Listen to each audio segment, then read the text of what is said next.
report for me. So I'll sign back on as soon as I get that done. Okay, so when we get to the school construction piece, you want us to just kind of push that back until you can join us? That's up to you. I certainly would allow Fern or you or Peter or Jane to do it since we were all involved. Peter's going, yep. I don't know what he's going yep to, but okay. I don't either, but. So well, we'll see how it goes, and wouldn't be the first time we've played it by ear, right, Fern? That is right. We danced that dance more than once over the years. Yep.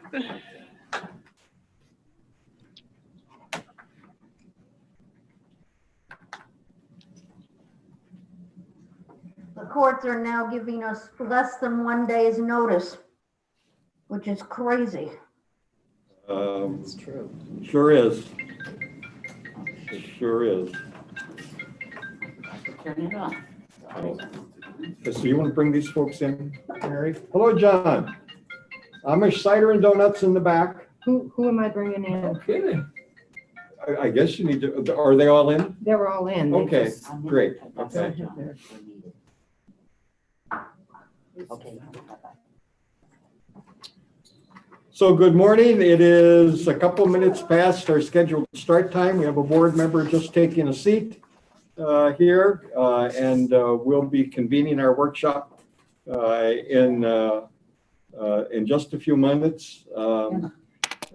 What I would like to do is go through introductions, just because we have folks here via Zoom. And so we'll start in the room here in the Cross Building. I'm Wilson Hess. I'm the chair of the State Board of Education from Freedom, Maine. Jenna LaPointe from Falmouth, Maine. And Peter Geiger from Lewiston. Casey Maddock, I'm a student from Scarborough. John Bird from Rockland, Maine. Dan Chuhta, Deputy Commissioner. Mary Becker, staff support. And from Senegat, Vern Desjardins from Senegat. and from, are you in Bangor or are you in Winterport this morning? I'm in Bangor. Okay. Martha Harris from Winterport. Thank you. And we've been joined by our vice chair, who's connecting to our audio. Jane, would you introduce yourself? Jane Sexton, Gorham, Maine. Thank you. And I think we know who most of the guests are, but we're going to run through. So Dan, would you introduce yourself, please? Sure. I'm Dan Allen. I'm from the Maine Education Association. Have you with us, Holly? Hi, I'm Holly Couturier with the Maine Principal Association. Yes, thank you for joining us, Holly. Good to see you. Is it Amy Frost from Ellsworth? Yes, Abigail Frost. Abigail, thank you, Abigail. Thank you. Charlie? You all may just be recording. Charlie Pelletier, or are you on audio? So Charlie represents WFKT, which is the cable channel in Fort Kent, and I think they're broadcasting to us today. And Laura Johnson. Hi, I'm Laura Johnson. I'm from Pearson. We support Maine Connections Academy. Oh, wonderful. Thank you for being with us, Laura. Okay. So at 10:35, we'll convene. Welcome to all that are attending in person or in Zoom. Mary, can you send Vicki Wallach a link? She just popped in. Well, you're going to see my email. Okay, so. I don't know how else to do.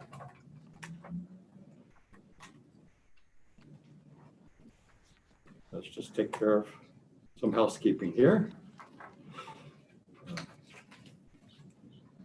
And I'd like to welcome Deputy Commissioner Dan Chuhta, who's with us today, and he'll share our first two agenda items.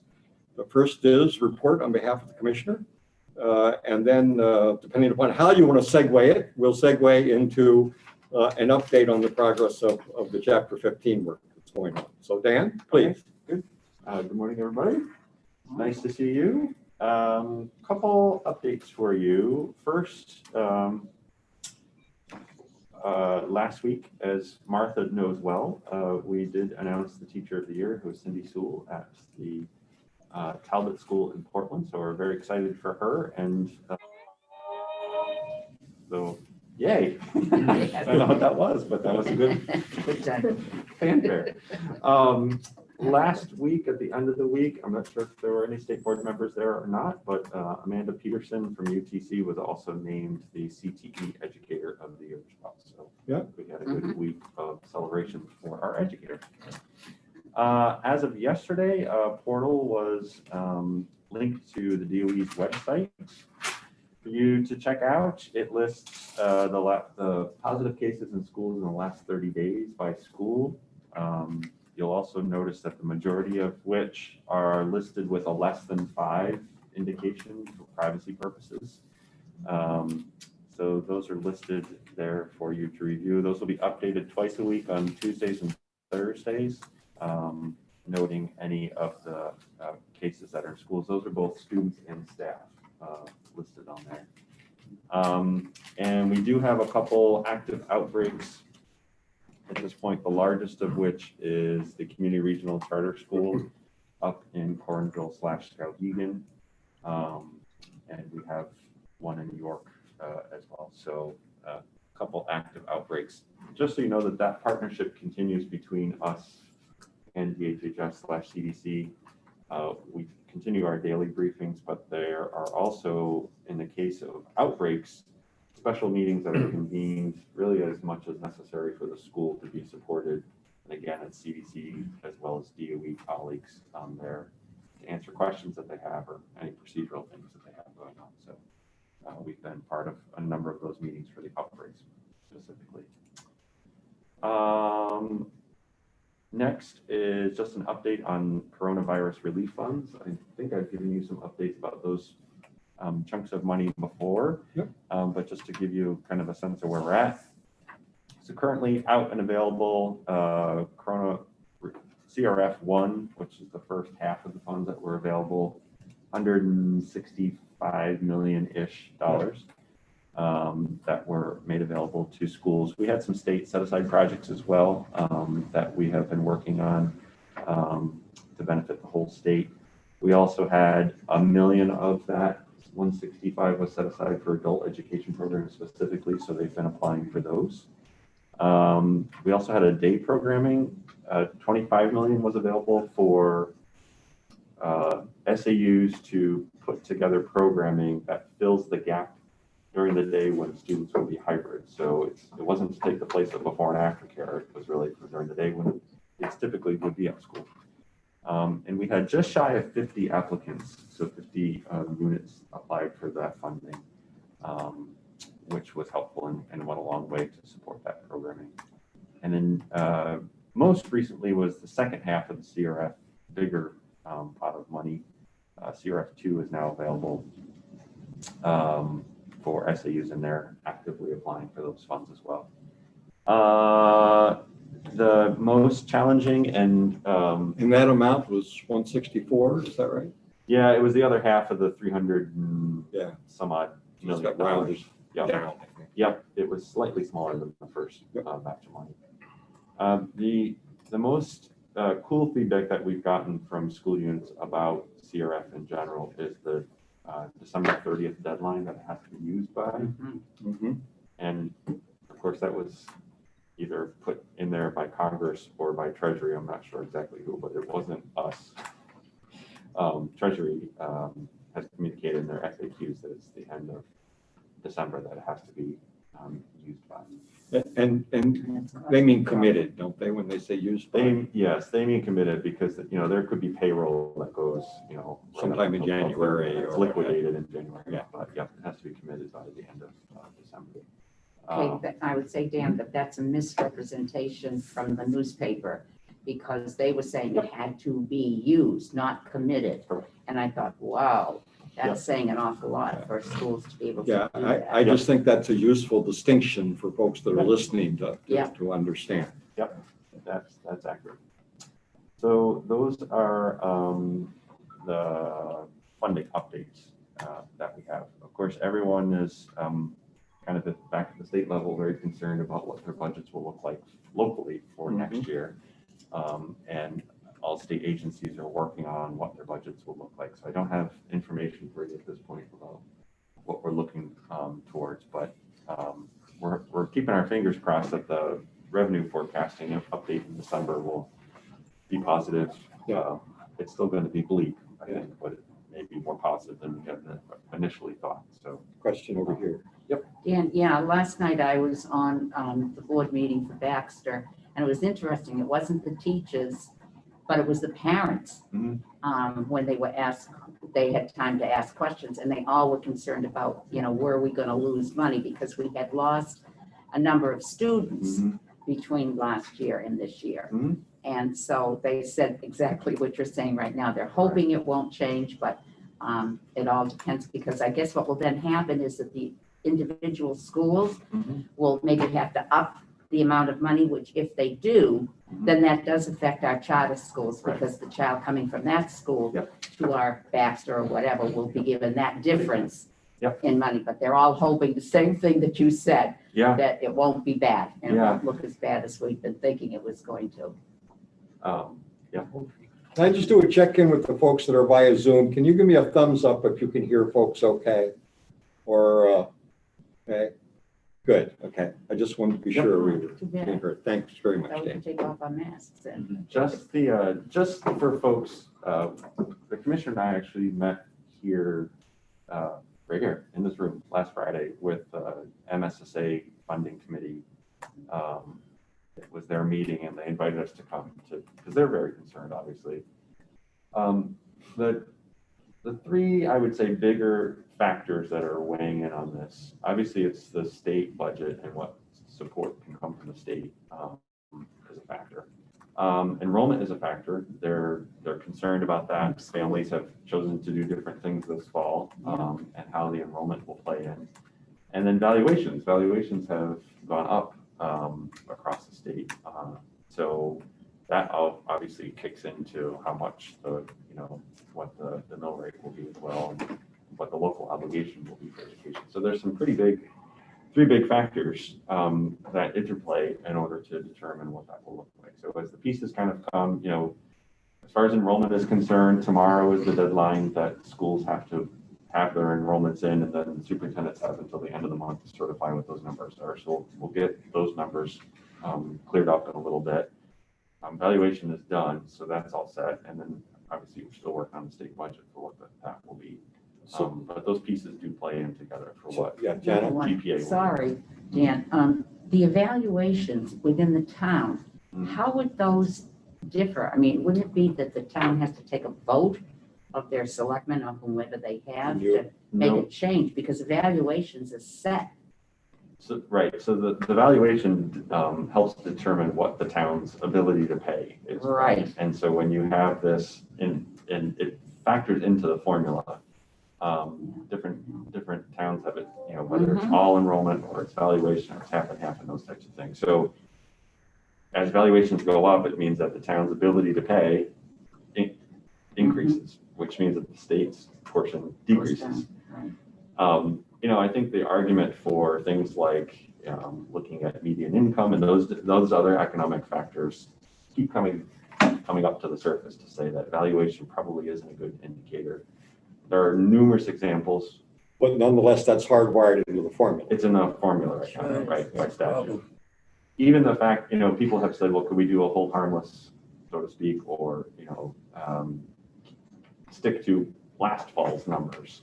Even that is in statute as well. So, there may be some options, but we have to look to see what the data is showing us at this point. So, not surprisingly, towns along water are often examples Yeah. of where I want to get a sidebar in here. yeah, high property values and sometimes Right. the ability And to. already, because of the heavy special needs population Yeah. that we have in our area, we were already getting clobbered by the split.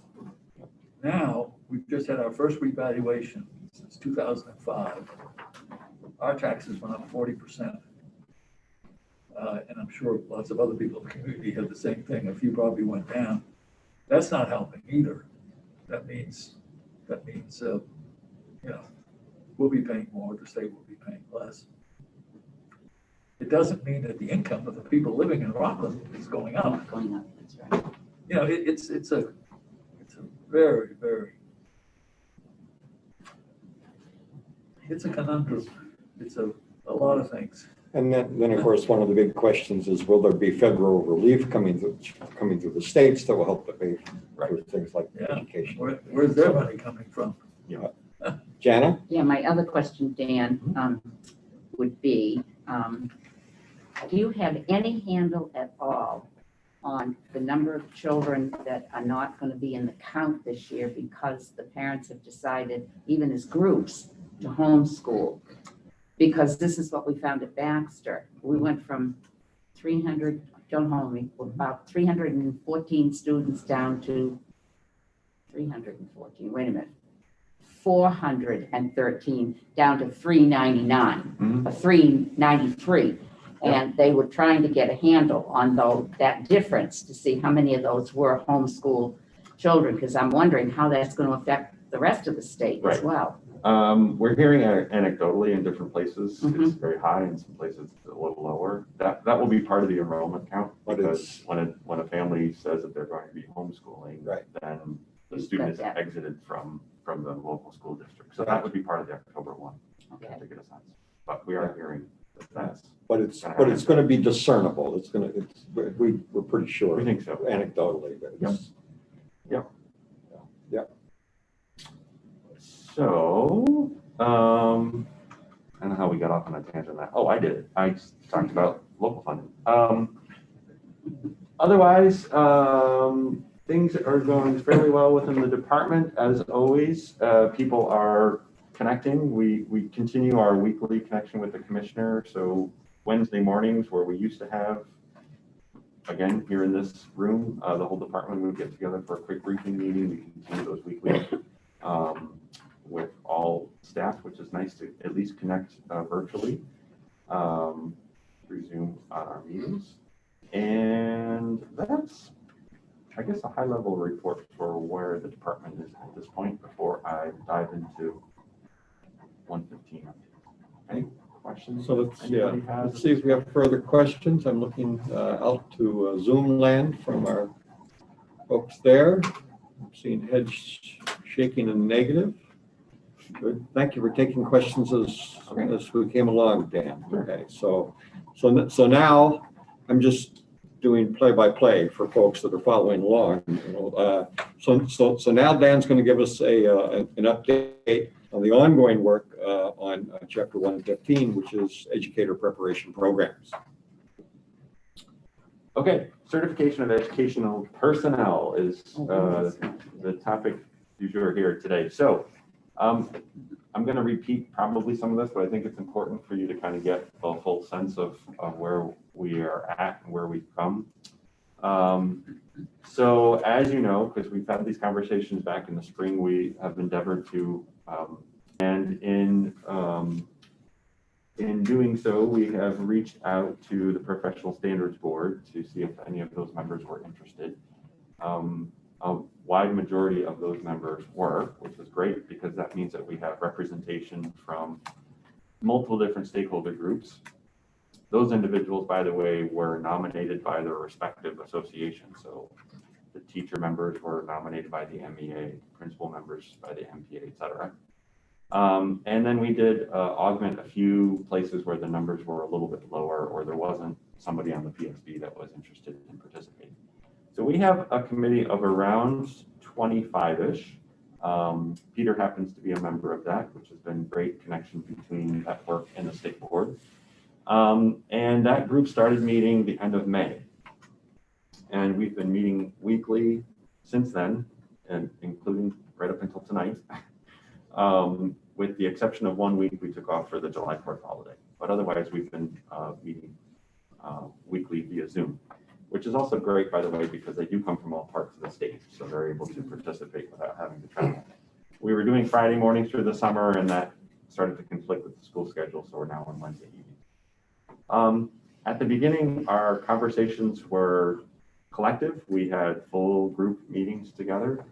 We started off having conversations about a code of cooperation. We knew that as a consensus-based rulemaking group that we would need to be making decisions, so that was part of what we discussed. We used the thumbs up, thumbs down, thumbs to the side indicator. We used that right off the bat actually to decide on the code of cooperation, so we used it right away. But then we started getting into conversations really to provide the foundational work that was going to be necessary to have a new rule. That included information about what other places do for certification. So people kind of scoured not just our country, but we actually have someone on the committee that's originally from Canada, and she said, hey, can I look at what the province was doing? And we said, sure, why not? If it's a good idea, we can steal it just as well as we can steal from somebody else. So we did kind of like what we liked and what we didn't like process on that. And then Stephanie and Angel did a nice overview of the current rule and what's in existence. It's kind of funny that oftentimes people talk about 115 and really haven't spent a lot of time with what's in the document itself. So we wanted to make sure that people knew what was in it and what some of the challenges were. There's also, as you folks know, some interplay with other rules. Chapter 13, for instance, are the examination scores. There are rules around the educator preparation program. So there are interplay between some of the other rules. From there, we also wanted to make sure that we were clear about different things that come into the work of an educator. So for instance, and we came up with 3 categories. One was, what are certification criteria? What are the types of things that would lead to a certification? And we kind of brainstormed with those ideas.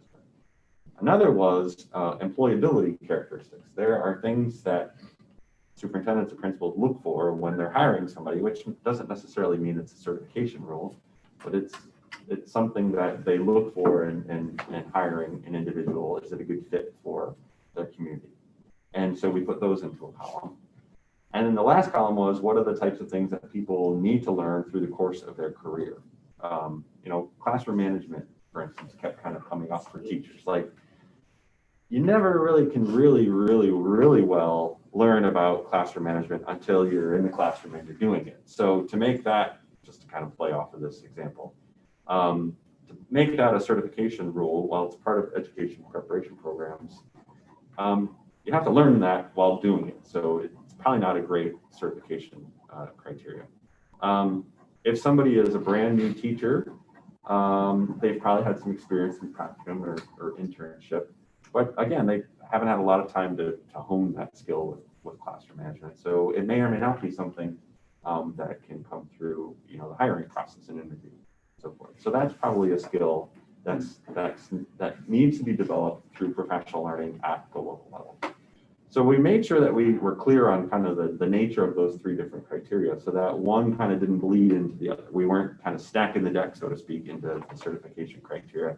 There's a role and a place for those types of things, and they can live in 115, but there are other avenues for those other pieces. So that was a good conversation, because what we anticipated down the road was saying, well, here's a requirement that we might want to add, and we could bring it back to that and say, well, is that really a credentialing criteria? Is it an employability characteristic, or is it an ongoing learning that someone could need? So with all of that work, and that took us a couple of weeks to cover those different pieces, we had a good foundation. We kept coming back to the memo that I shared and discussed with you about simplicity and flexibility and the essential questions that we wanted to keep asking ourselves. Is this going to be something that will endure? Is this going to be a requirement that's going to weed out potentially excellent educators? Is this something that's going to have a cultural bias that, again, could weed out excellent educators? So those were kind of our guiding principles that we used for that work.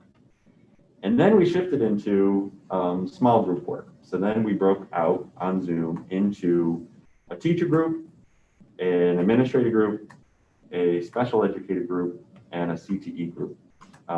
And on, primarily work was focused on those individual sections of part 2 of the book. We did have a couple different opportunities where we came back together, just updated each other. Different groups are having different conversations on praxis, of course. And we wanted to, make sure that those conversations were cross-pollinating across the different groups. So we did do a couple check-ins across the way. But primarily the work was focused on folks really diving deeply into what the requirements were going to be. So fast forward a little bit, we did have a couple of the ed specialist certificates that were of interest to professional groups in the field.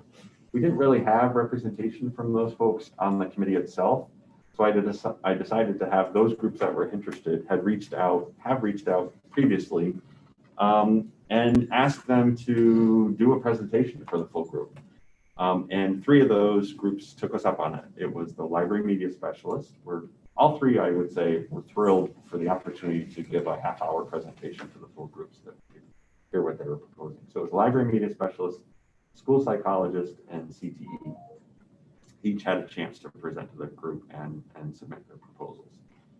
So that was good work as well. But between Karen Kuziak and I and the commissioner's office, we've kind of taken the role of kind of adjusting the ed specialist certificates just because we didn't have a group that was working on that.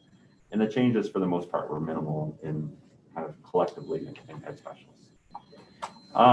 Fast forward a little bit more, we got to the point where I was having folks kind of wind down their work with authoring because it was getting to be time to present our proposals to you. I reached out to Wendy, who's the chair of the Certification in Higher Education, and said, Wendy, we'd love a chance to present. It probably isn't going to fit within the number of meetings that you have. Would you be open to adding meetings? She and the committee were very willing, which we're very appreciative.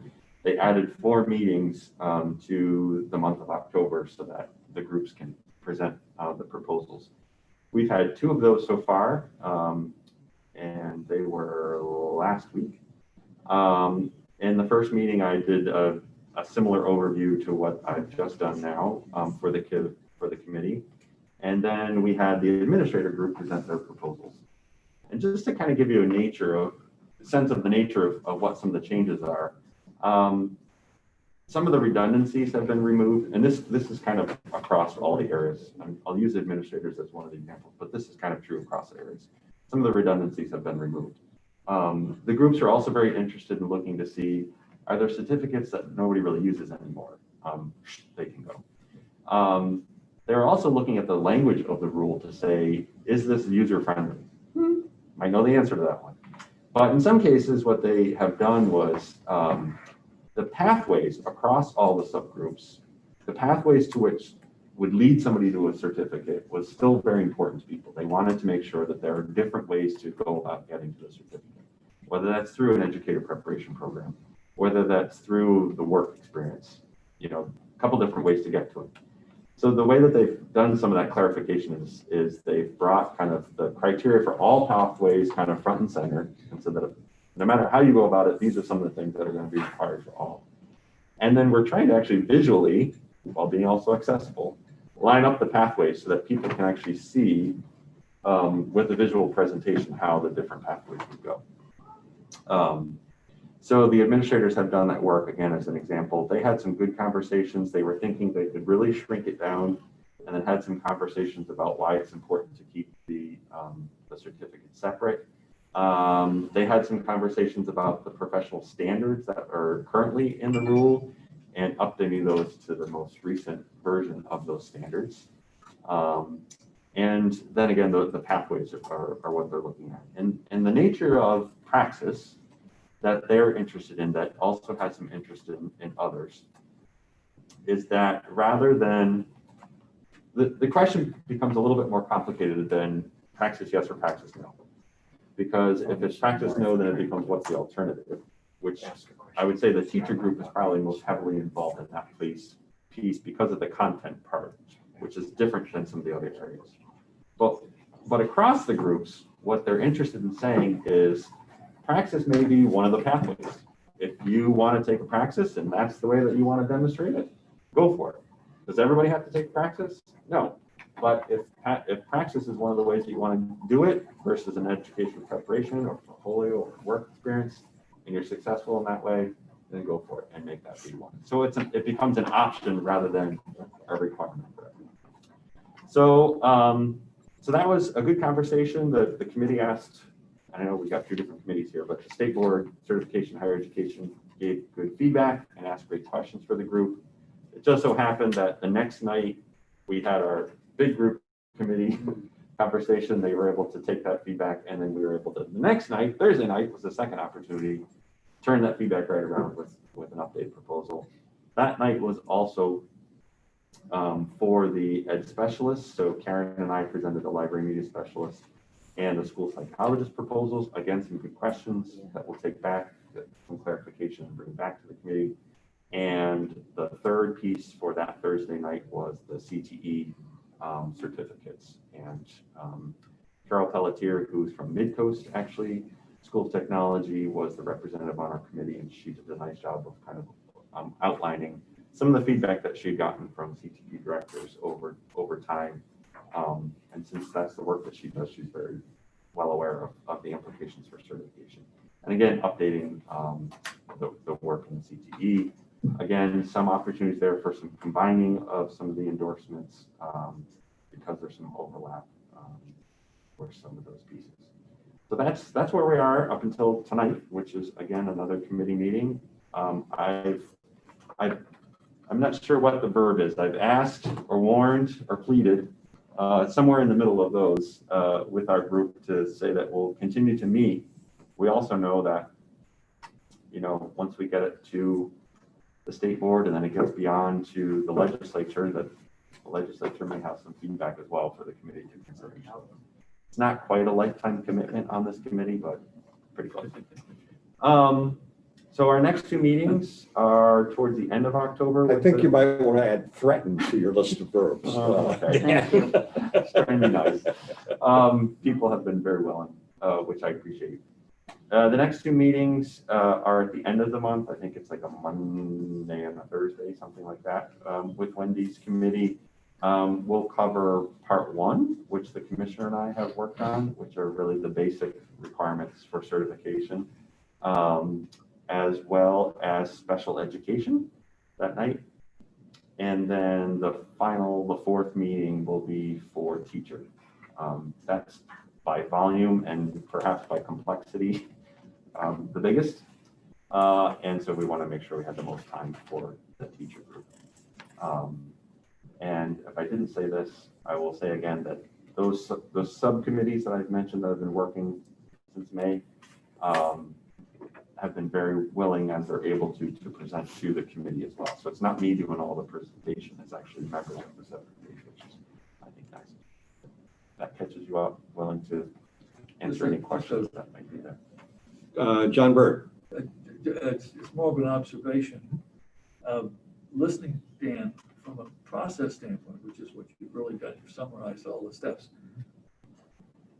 I could take a lot of encouragement from that because it sounds as though things are going to, I don't want to say loosen up, but become more flexible. The pathway approach is going to introduce options for people. Yeah. But of course, it all depends on the substance behind what you've described. And I'm not pressing you to tell us the substance because that would be inappropriate, wouldn't it? Not necessarily. I mean, it's talked about in the meetings that we've had so far.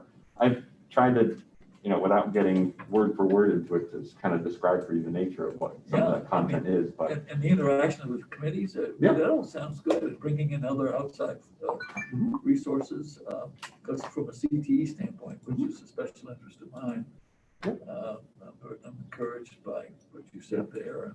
They are endorsing the removal of the dance praxis from the CTE requirements, by the way. So that's good. I'll let you in on that little proposal. Thank you. That's what I wanted to know. I came all the way over here from Rockland to hear that. Made the trip.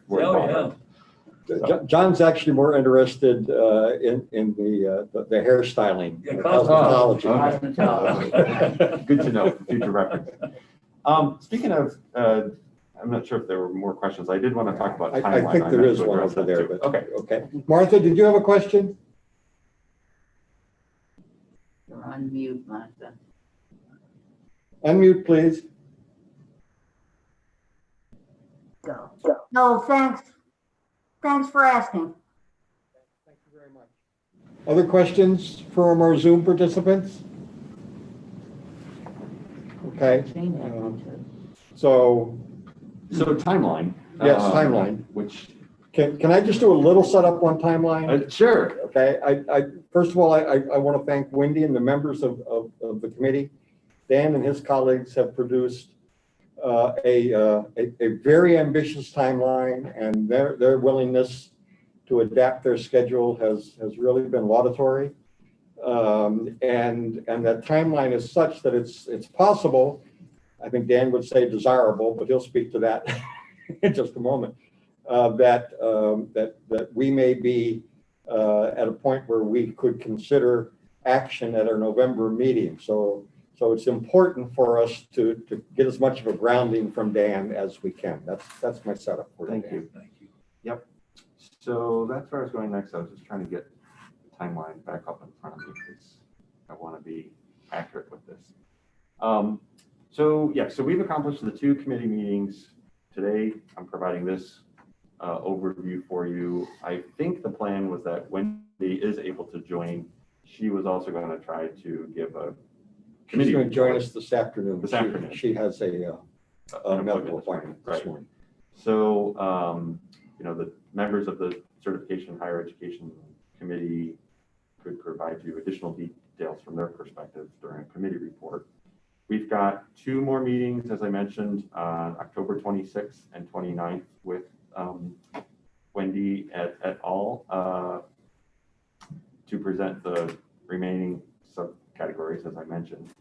And then, as Wilson just mentioned, your next full state board meeting will be the 4th, at which time that, again, we'll provide the document then, seeking adoption at that point, which will then kick off the timeline for filing with the Secretary of State, posting for comment period and a hearing. Hearing would occur at the beginning of December. The comment period would end the middle of December. We'd respond to comments, make any changes. It's the make any changes that has me a little worried because that would need to come back to the state board. If that were necessary, we'd likely need an emergency meeting at that point because you don't have anything scheduled after. But you have one in December, but the timing just doesn't work out quite right. At the end of, but we have a January meeting. you do have a January meeting, but that one is after the requirement to file with the Secretary of State as provisionally adopted on January 8th.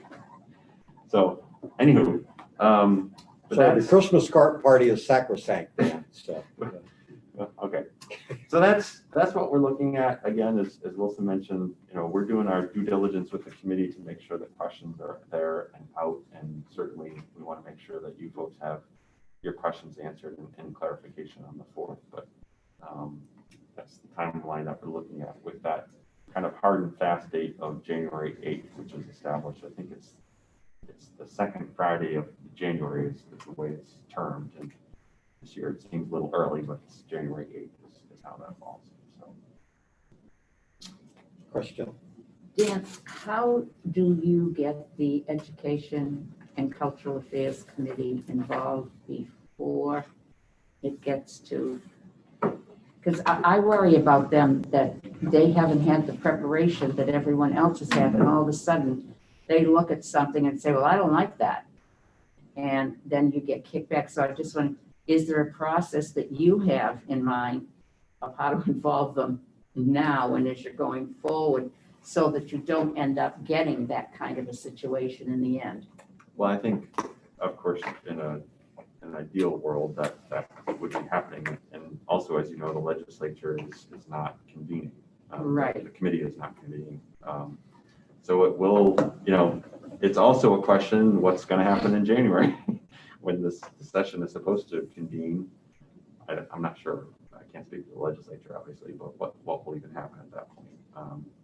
We'll be kind of in the thick of things with. But you could be bringing them all in by Zoom if you worked with with the chairs right now, right? And I just get nervous about them Yeah. because I know how they operate before. Yep. We've gone through this 115 before. Yep.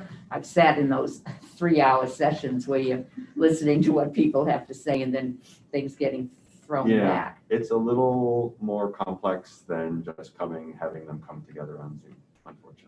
Oh, So, no, I know that, but Yeah. at least to me, that helps it a little bit. That's all I hear you. was It's concerned not that about. easy though. So, Okay. with the rules that they have around their convenings and their meetings and so forth. So Okay. we stay in contact with the chairs, certainly very regularly. But Oh, okay. I guess, and then my other question would be, going back to something you had said earlier, one of the things I've always been concerned about is that I don't think that our student teachers get enough student teaching time. Where does that fall in to the, the things that you've been talking about? Because I would really, if it were my way, they'd be doing something in their junior year and another thing in their senior. I don't care how the college decides to do it. They can do it the first semester of their senior year and the second semester. But I'll never forget Colby and how they were doing 3 weeks of student teaching, and that was it. They're not anymore, but that's what they were doing. And I said, this is insane. Yeah. And I think, and that classroom management, I know you said doesn't fit in that, but it really does, because the more time they're in that classroom, the more they begin to understand what, so where does something like that fit? so many of those certificates have X number of during blank hours, weeks or hours. I don't think it's out, I don't think it's clock hours. Weeks. I think I'm it's thinking it's Yeah. weeks. credit hours. Isn't it? And there was some conversation on that with some of the administrative certificates as well. Yep. I think it is weeks. It's X number of weeks, and I'm drawing a blank on how many weeks it actually is. Versus credit hours, and that would find its way into some of the pathway pieces. Okay, because I don't remember reading it as weeks at all. Because when as I said, when I saw Colby's, I was in shock. How can you get away with this with only, with only the 3 weeks? Yeah, I'm pretty sure it's weeks. I can double check as we kind of move on and let you know, but I think it's measured in, the internships are measured in length by weeks. Because I would think that might then, if they had more time, it would go into their portfolio at the end. That would be even more Evidence. impressive Yep.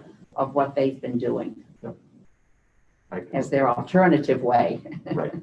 I think Casey had a comment. I don't know if that, like, when you mentioned that Colby was only doing 3 weeks of student teaching, that makes me so sad. Like, from everybody that I've talked to that's a teacher, they say that, pardon me, but like student teaching is like the biggest test of, do I really want to do this with my life? You And got it. from what my mom tells me, like, if I can get through student teaching, it's gonna be a breeze after that, because that was harder than actually teaching for her.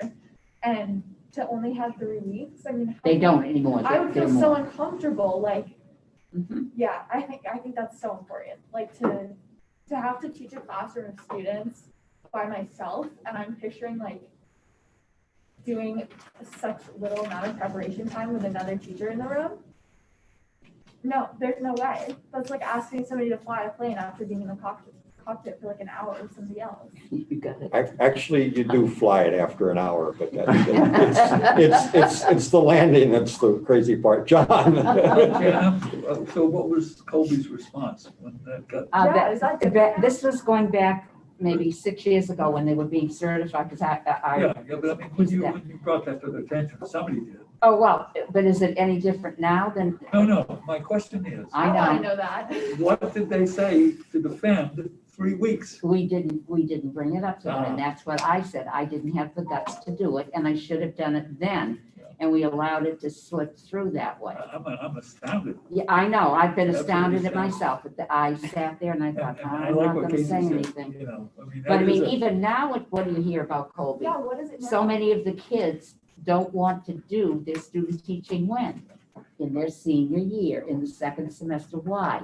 Because they're having so much fun at college. They come back in the fall to do it in the fall semester. But what Casey said, you know, not just you as a potential teacher determine, well, is this really what I want to do? But the fact of the Should have matter been before is, that. you can see so much more by what they do in the classroom. You got it. All the other things that prepare them for being a Right. teacher. Yeah, there's nothing Crazy. like real life.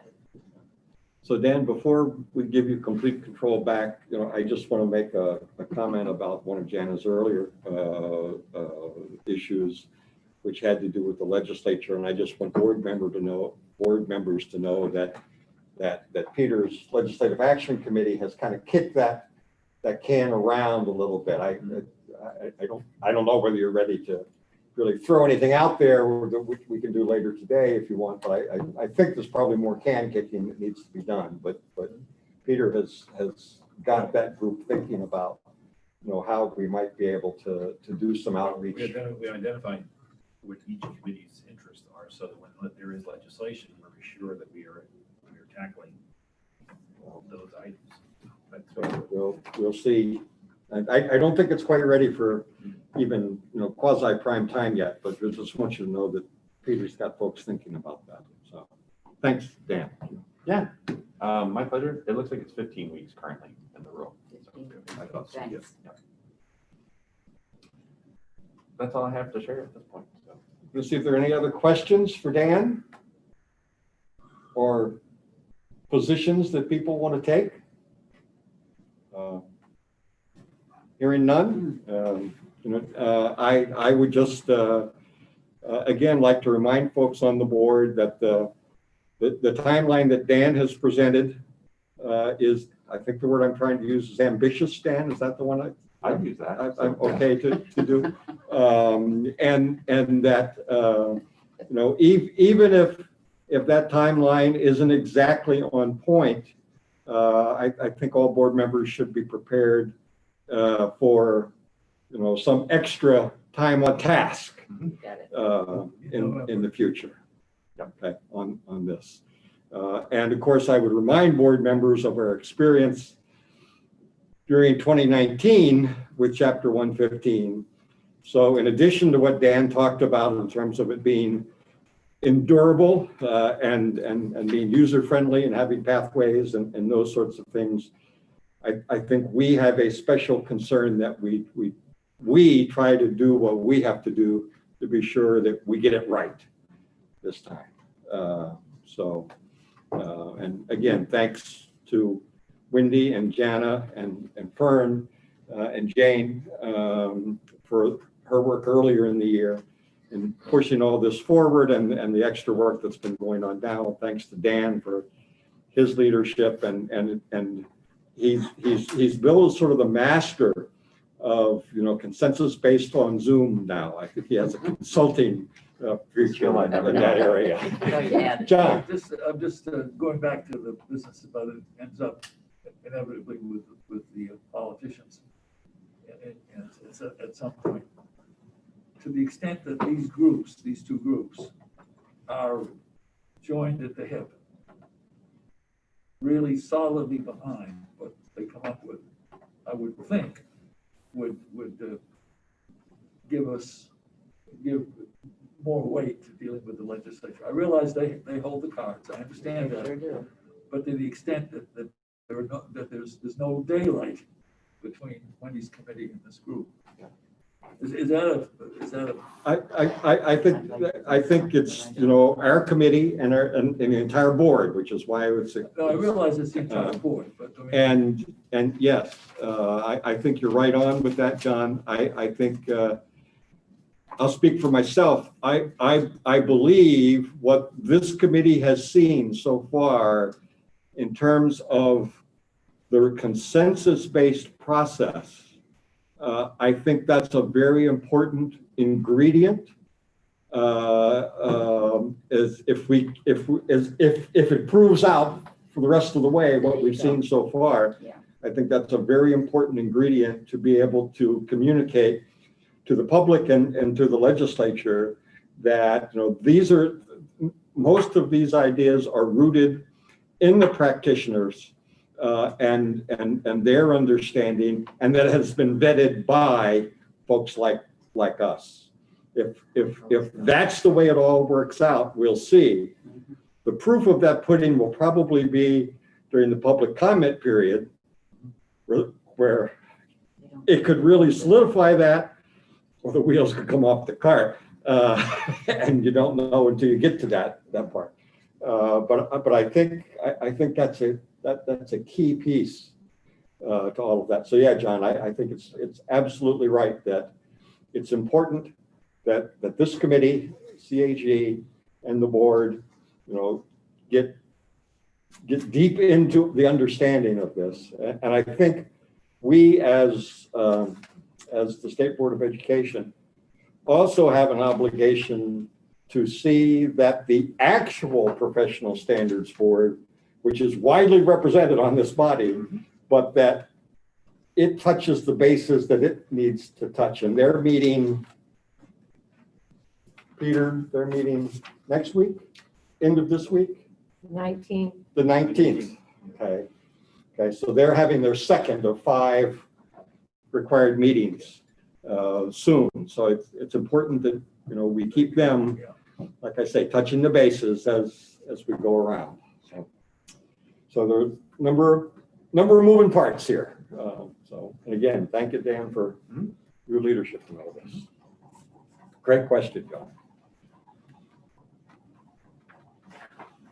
Okay. Well, I want to thank you for both reports, Dan. I think Dan will be able to stay with us for the rest of the morning and perhaps for part of the afternoon. Yep, fairly. Okay. Yep. And again, thank you very much. We're going to proceed to board member reports. And I, again, will start with folks that are here in the Cross Building. And then we'll move over to folks that are with us on Zoom. And where shall we start? I want to start with Casey because I thought she made a very articulate presentation via email to say, the chance for us to meet in person is an important thing to do for our dialogue. And I want to be sure we have that opportunity. So I want to give Casey credit for that. I'm going to give her first opportunity to report because we're always intrigued by what you're doing anyway. Yeah, I was so nervous to send that email because I didn't want anybody to think that I was trying to disregard, obviously the health concerns going on. But as somebody who only has, what is it, like 8 months left to be coming to these meetings, I was like, I want to be in Augusta. So thank you. Me too. Right now, my life mostly consists of college applications.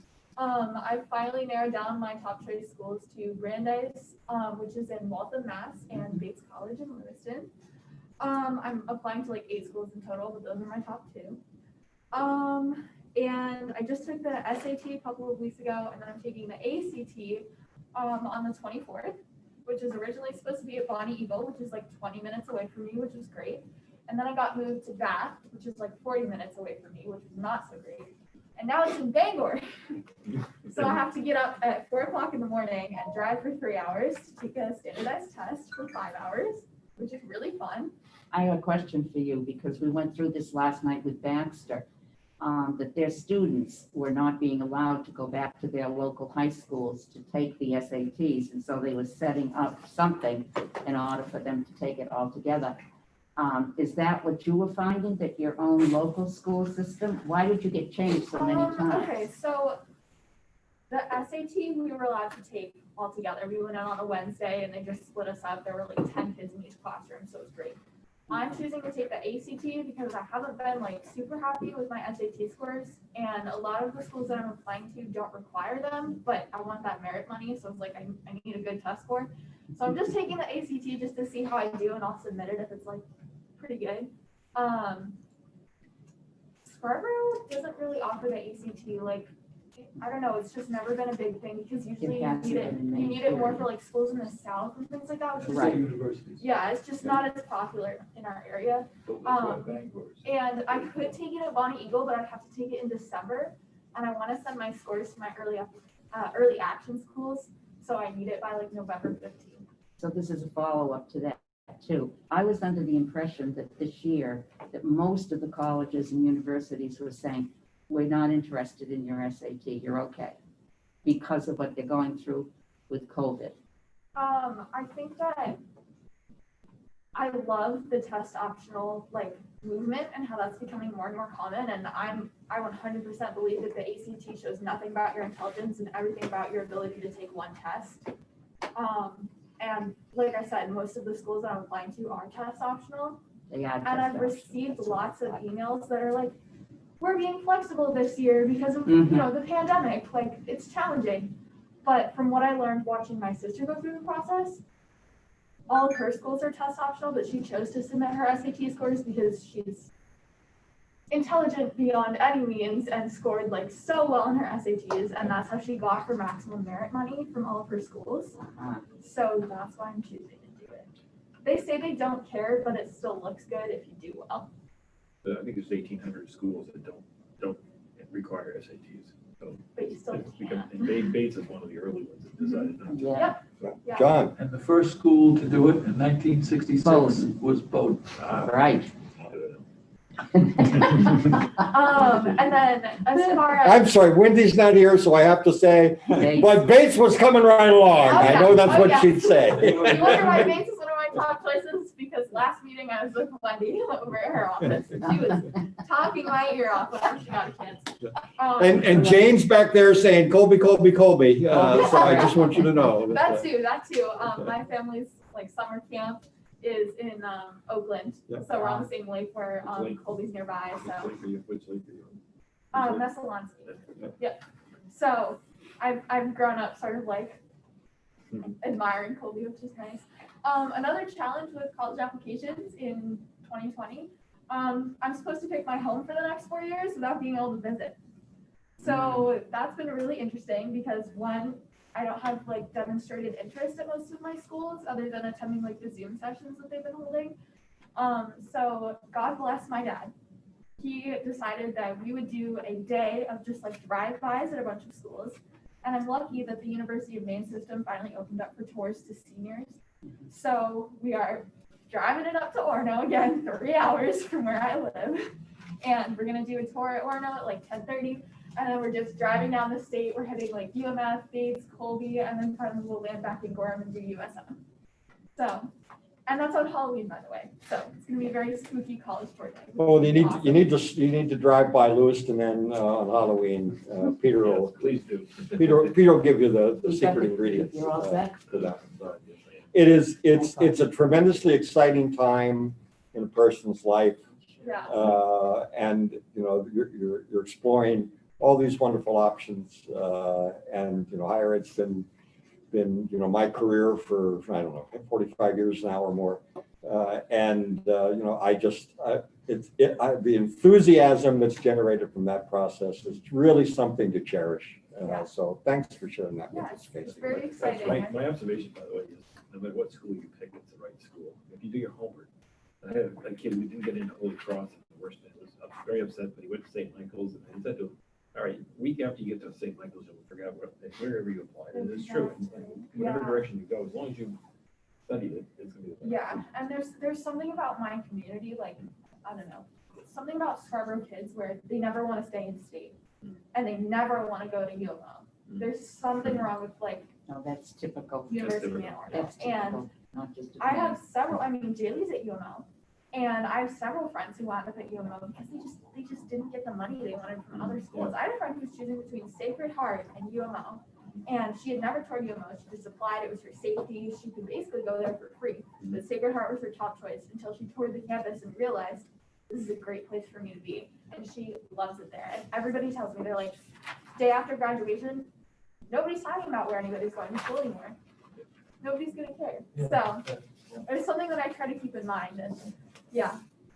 And other things, we just opened our applications for the second student cabinet, which is very exciting. I can talk more about that later during the business meeting. But on a personal note, last year we didn't get any applicants from Scarborough, which was like so disappointing for me. Because Cumberland County had like the majority of the applications. And so for me to be like going through 400 applications and seeing none from my own school district, I was like, What did I do wrong? this is really sad. Yeah, clearly I didn't like talk about this enough. So this year I was like, I'm not letting that happen again. And I got the link about a week ago and I sent it to my principal right away. I was like, send this out to the staff, tell them to get it out to your kids. Like, we need applicants this year because there were none from Scarborough last year. She was like, I got you. The teachers have been sending it around. And I decided that that wasn't enough because I wanted to reach the middle school and Wentworth because we take 4th grade up. So I filmed myself explaining what the cabinet was, and it's just a quick video of me being like, you should really do this. Here's what we talk about. Here's what we do. Here's what it's about. And then I sent it along, and I've been getting some great responses from it. The principal down at Wentworth Intermediate has been sharing it with all of her teachers, one of which is my mom, so she played the video for her kids. So I know we're getting applicants from Scarborough this year, which I've done my job, and I'm hoping to get that video out to a couple other schools in the area, just so that, you know, I feel like when people just see another email, it's like, oh, I don't really need to do that. It's not for me. What's the deadline? October 20th. So that's what I have to know. Super, Casey. I kind of like this, having the student members go first. I do We too. may. That's great. I know, I feel like you always make like me that go energy. first. I always That's- get put on the That's spot. good. Okay. John Bird. Well, basically, my life related to education consumed by the fact that I'm one of the 3 people serving on the Charter School Commission. And we are finding a new executive director. I would never use the term replace Bob Couts, because nobody is ever going to replace the irreplaceable Bob Couts. He's been wonderful and got this commission off to a great start. He was a wonderful choice for that position. But not to steal Fern's thunder, because she's chair of our committee. But she and I and Shelley have zoomed our way. I don't know, Fern, how many? 19. 19 or 20 Zoom meetings. And, but it's been a pleasure working with Fern and Shelley, and we've got, I think, some good candidates coming. They're just coming in now, and we'll be reviewing them next week, and we'll see. But that's been most of my life, that and nursing a bad lower back, which is finally healed, so that I could walk over from the parking lot up here today without aching. So anyway, glad to be here. Beautiful day. Beautiful day indeed. Peter? During last month, we pulled together the legislative committee. We just started talking about what the key issues are for each of the committees. And we know there'll be 2,000 plus bills coming forward. We'll try to earmark the ones that are the greatest interest to us as a group. Main Teacher of the Year, but then I'm working with Educate Maine to house the event at my building, big tent, and also got the Green Ladle, which is a student culinary, has to be the caterer of the event. That's October 24th. And there's a group, I think I mentioned last time, there's a food truck that Green Ladle purchased, which is amazing. And there's a ribbon cutting for that next week. When Green Ladle first opened in '94, at the corner where the main National Guard building is, Angus King was there and I was there to do the ribbon cutting, and then they had the bigger building, and now they got the food truck. It was just really a great program. Attended virtually all the Rule 115 meetings, and Dan does an amazing job. But what I've learned from this whole thing is how challenging. No wonder it takes a long time to get the answers to questions, because it's so big and so nebulous at times when they're looking at stuff and having to figure out, okay, what does it really mean? So I can really understand why it takes so long. So I'm hoping in the end that the people who work in the department, well, first of all, I'm hoping that 80% of the questions are answered, and then they're only answering the 20% that need questioning. But I'm just hoping it comes out to be clean, clear, simple, understandable.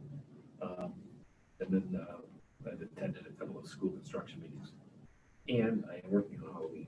Tonight I am bagging 6,500 candy bars, 3 giant candy bars per person, but I fear that I'm not going to have nearly enough, even with. What did you decide to get? How many?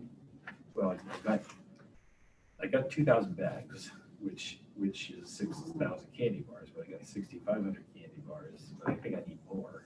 Peter, you really needed to be watching Casey's face, because her eyes just went wide when you said that. It's going from like 200-300 to 2,500.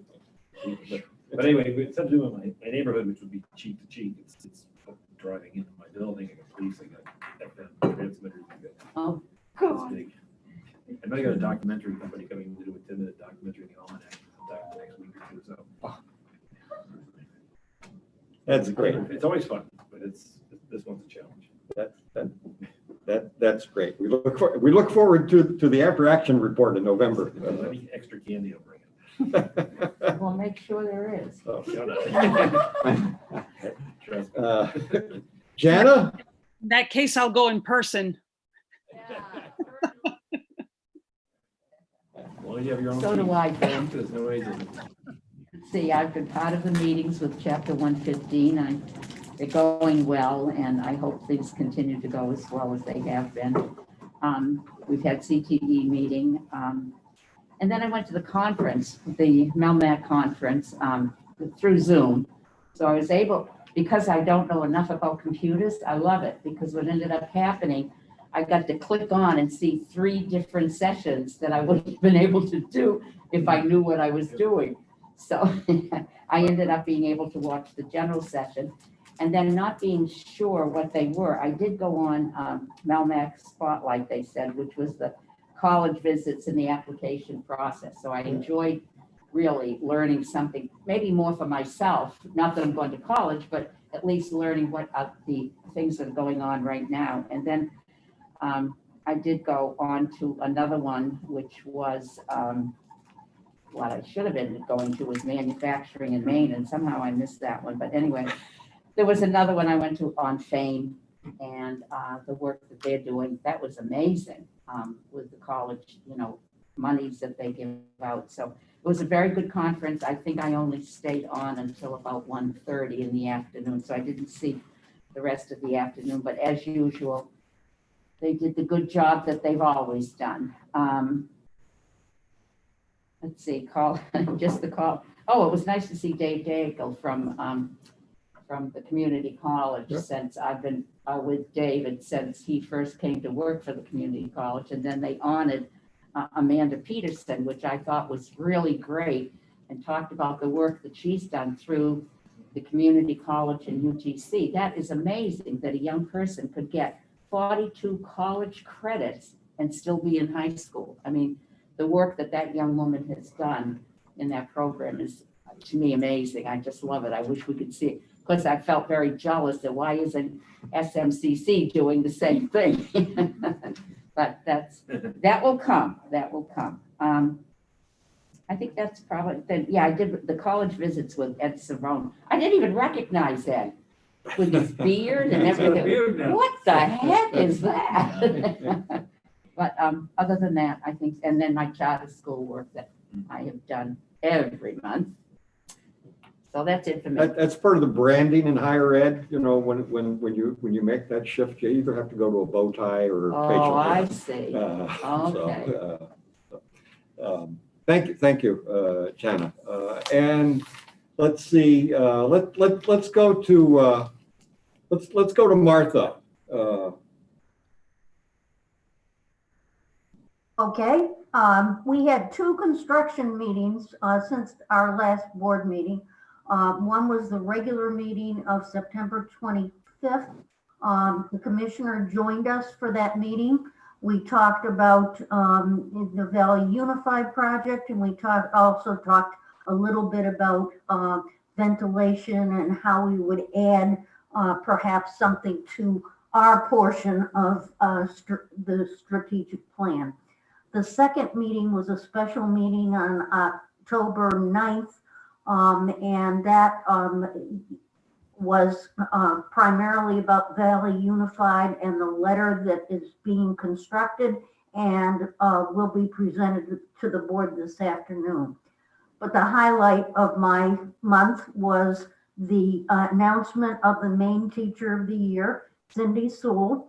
It was an outdoor ceremony, and it was just fantastic. They started with a fire truck that led this parade of cars, everybody honking and everything else, and then they started having the speakers. And we were very good about being socially distanced and having clear insights to what would happen. Someone would come up to the podium after every speaker, and we also had our own little microphone covers for any of us who spoke. Cindy will be just a fantastic Teacher of the Year for 2021. And it's really wonderful to see the culmination of the process that we go through every year. Peter's been involved with it for a lot longer than I have, but it was really wonderful for me to be able to participate in that celebration. Thanks, Martha. And my understanding is that's the fire truck thing was all built around how they were going to get everyone outside for the surprise. There was a mock fire drill that they put on. Yeah. So. Oh, cute. Okay. Exciting. And hopefully we can get her here maybe in January, early in 2021 to speak to us. So thanks for all of that. That will be great. And Fern. Okay. So since our last state board meeting, it's been very busy like it was last month. And I'm kind of looking forward to getting back to Augusta, because I think there were fewer meetings when I was going to Augusta than being on Zoom. It seems that there are so many meetings now. So the things that I've been involved in since our last state board meeting, certification in higher ed, we had our regular monthly meeting, plus as our deputy commissioner mentioned earlier, we met on October 6th and October 8th to start reviewing the work that's been done with Chapter 115, and that's going along very smoothly. I attended the regular school construction committee meeting, as well as the special meeting that Martha just reported on. I attended the legislative rulemaking training with Sarah Forster, which I thought was extremely helpful, beneficial. I really liked the things that she brought to our attention, and just reinforcing some of the things that we already knew as well, all very much worth my time. As John mentioned, the charter commission work has been keeping us extremely busy with the search for the executive director as Bob leaves us. So in the last month, we had 6 meetings for planning purposes. We had a regular charter commission meeting and a special meeting because of the executive director search and looking at that job description and finalizing it. We also, and you're going to hear more about this from Jana this afternoon, we had public hearings for two charter schools that they be renewed, and that was the Maine Arts Academy and Acadia, September 29th and 30th respectively.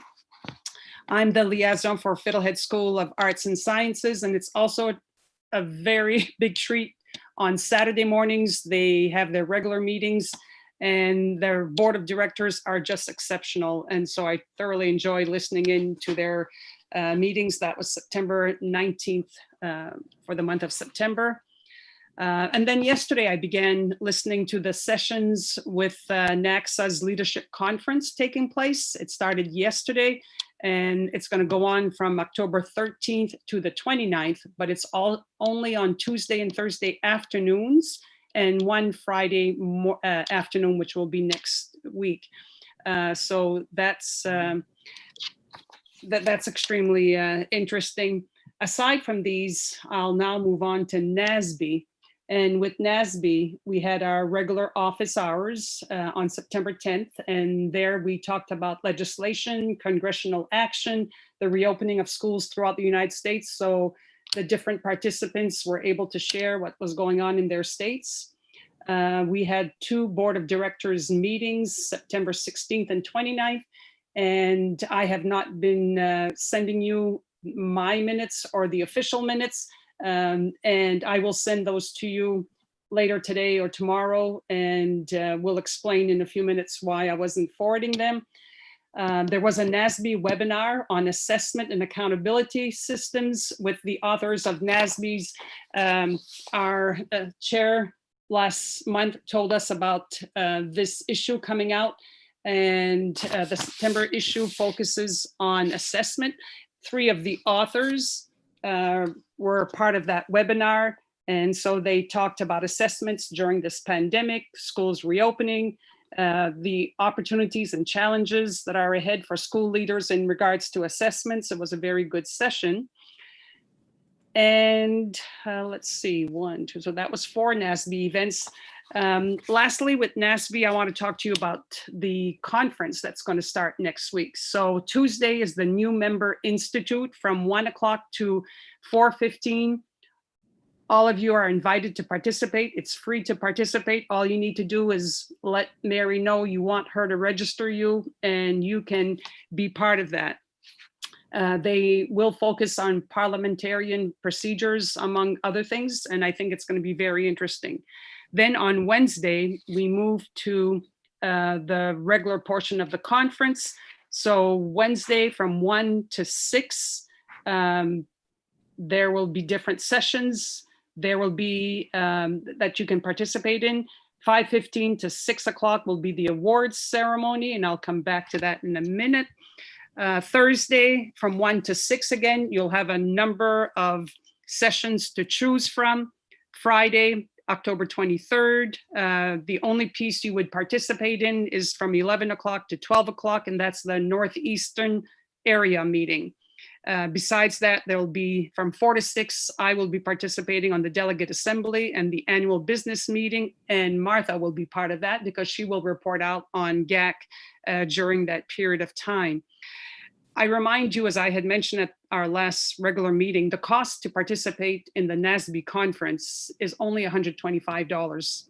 And I was checking last evening, I saw that our chair was registered, Martha is registered, Sarah Forster will be participating, and myself. So there will be 4 from Maine participating.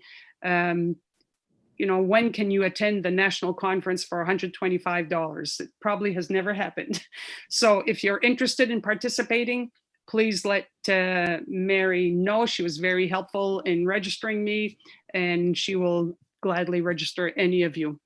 So I said I was going to come back to the awards ceremony, and I just received an email at 11:34 just a few minutes ago that it's now public information. It's been released to our papers that our chair will be receiving the Distinguished Service Award. And there are 3 recipients from the United States. So Wilson Hess will be one of the recipients. Mississippi has one, and Guam will be receiving the 3rd one. So I wish to congratulate our chair for receiving the award. In the announcement, they refer to his work that he's done with higher education. And we all know that he's been with higher education for a number of years and president of the University of Maine at Fort Kent, amongst other places, other campuses. His work with career and technical education, the school construction work he's done, and his advocacy for expanding internet access. Those are all mentioned in the article. And John Bird, you will be interested in knowing that they have quoted you in the article as saying of Wilson, he enables me to be more effective as a board member. He understands the politics of education and the framework of education in Maine. He attends to details while focusing on a broader vision to make something better happen. So again, I encourage everyone to participate in the awards ceremony, which will be held next Wednesday, October 21, from 5:15 to 6 o'clock. And Wilson at that time will be honored. And again, congratulations, Mr. Chair. Thank you. Yeah, that's right. Peter says we'll get a fire truck. Thank you, Fern. I want to thank you and Martha and John and anyone else that's been part of that. I think in many ways, these awards are testimonials to the people we work with, as much as they are testimonials about us. But thank you for all of that. And I'm truly humbled. And I like to quote Theodore Roosevelt about such things, but it's an aspiration, not something I think I've lived up to. And many years ago, Theodore Roosevelt said the best, and he was talking about executives, is the person who has enough sense to pick good people to do what they want to have done, and they're restrained enough to keep from meddling with them while they do it. I certainly think that it reflects the work of the people I work with. Whether or not I have the self-restraint to keep from meddling is up for debate. I think TR was challenged on that count. Yeah, I think he was too. Yeah. So, but thank you very, very much. Enough said on that department. And we'll Mr. move Chair, to our. Mr. Chair, Yes, Fern. I just want to add that, you know, the secretary for NASB had sent an email back on July 14th. And so we were having a state board meeting on July 15th, and she had impressed upon the directors to let their boards know that, you know, her exact words were, there are many deserving of recognition for their dedication to children. And then she goes on to say, please share the following. And, you know, I looked around at our state board, and absolutely there were people very deserving of this award. You know, where we get so caught up, we're busy with other things that we do that sometimes we forget to take the time to let people be recognized. And I certainly see other people around our board that are worthy of recognition. And I have every intention next year to nominate someone on the current board. People do above and beyond all the time. And when you recognize one, you're really recognizing other people around that are doing some of the same things. You can't recognize them all, but it's great that the state of Maine can be taking the time to recognize some of its very worthy members. And again, next year we will continue. That sounds like a promise. That's good. Thank you, Fern. And Jane, you can roll things into your vice chair's report, or you can roll them all into this report as you wish. I will make two short reports.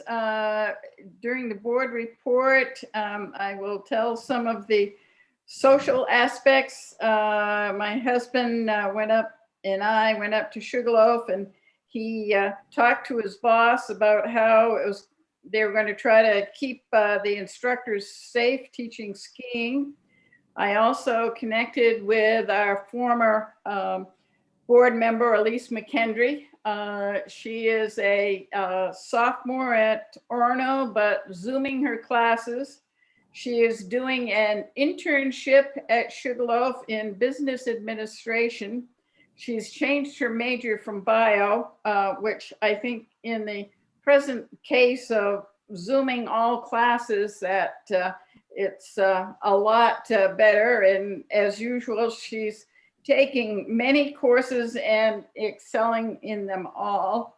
So it's always fun to connect with former board members. And this afternoon, I will tell about some of my official meetings. Thank you. Thanks very much, Jane. I think this was a pretty engaging board members report. Thank you all for that. If we could take just a few minutes running up to the 12 o'clock hour, we have an opportunity to talk about the 2021 action plan that's been distributed in draft form. But there are 3 items that we talked about last time that aren't in that draft that you received. And I wanted to be able to get any input from the group as to whether or not you think these rise up to things beyond those things we want to pay attention to things we want to make part of the action plan.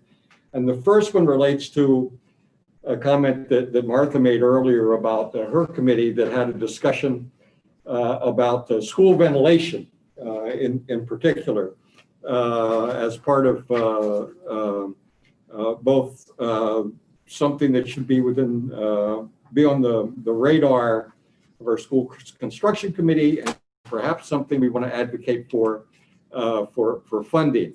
And we do have built into our rule consideration of design aspects for heating, cooling, and ventilation. But in the COVID environment, ventilation seems to be a whole lot more important. So Martha, would you help us define that a little bit better, how we might include it in the action agenda?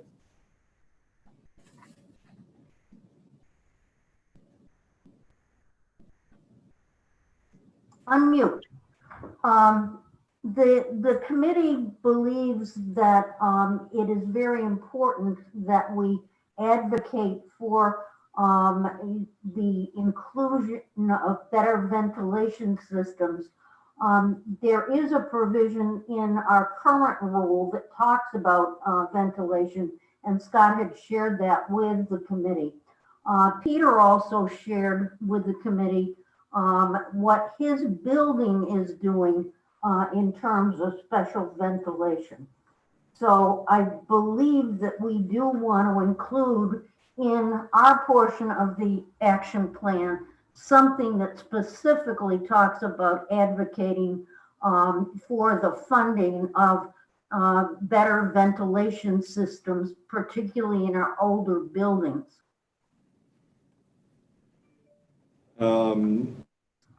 And thank you, because that's what I had, increased funding for school ventilation. And I like advocacy, so advocate for improved ventilation and funding for it. Anyone want to comment on that? Well, I'll just say that obviously ventilation is important because of COVID. Right. Once COVID is solved, it may not be as important. The issue right now is trying to find ventilation materials, because hospitals and everybody else are buying these things. Right. And then in my building, which was renovated 3 or 4 years ago, which has a great system, we were looking at ultraviolet rays, but you can't get those for a year. So there's 2 or 3 things here. Yes, I think we should be advocating for it. I think also in new facilities, we want to be sure that whatever systems they have are really good systems. Yeah. In old buildings, you maybe open the windows for a while, but I want to say, you can't just go out and buy ventilation systems for all these buildings because it is really complicated.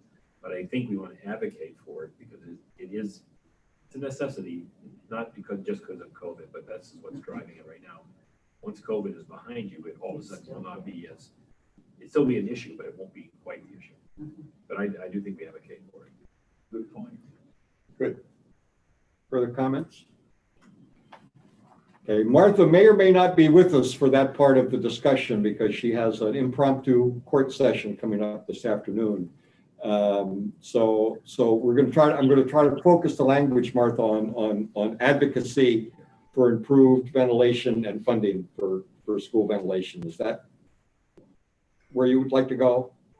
Yes, but I believe that Jane was interested in broadening that somewhat. Jane, do you want to talk about that?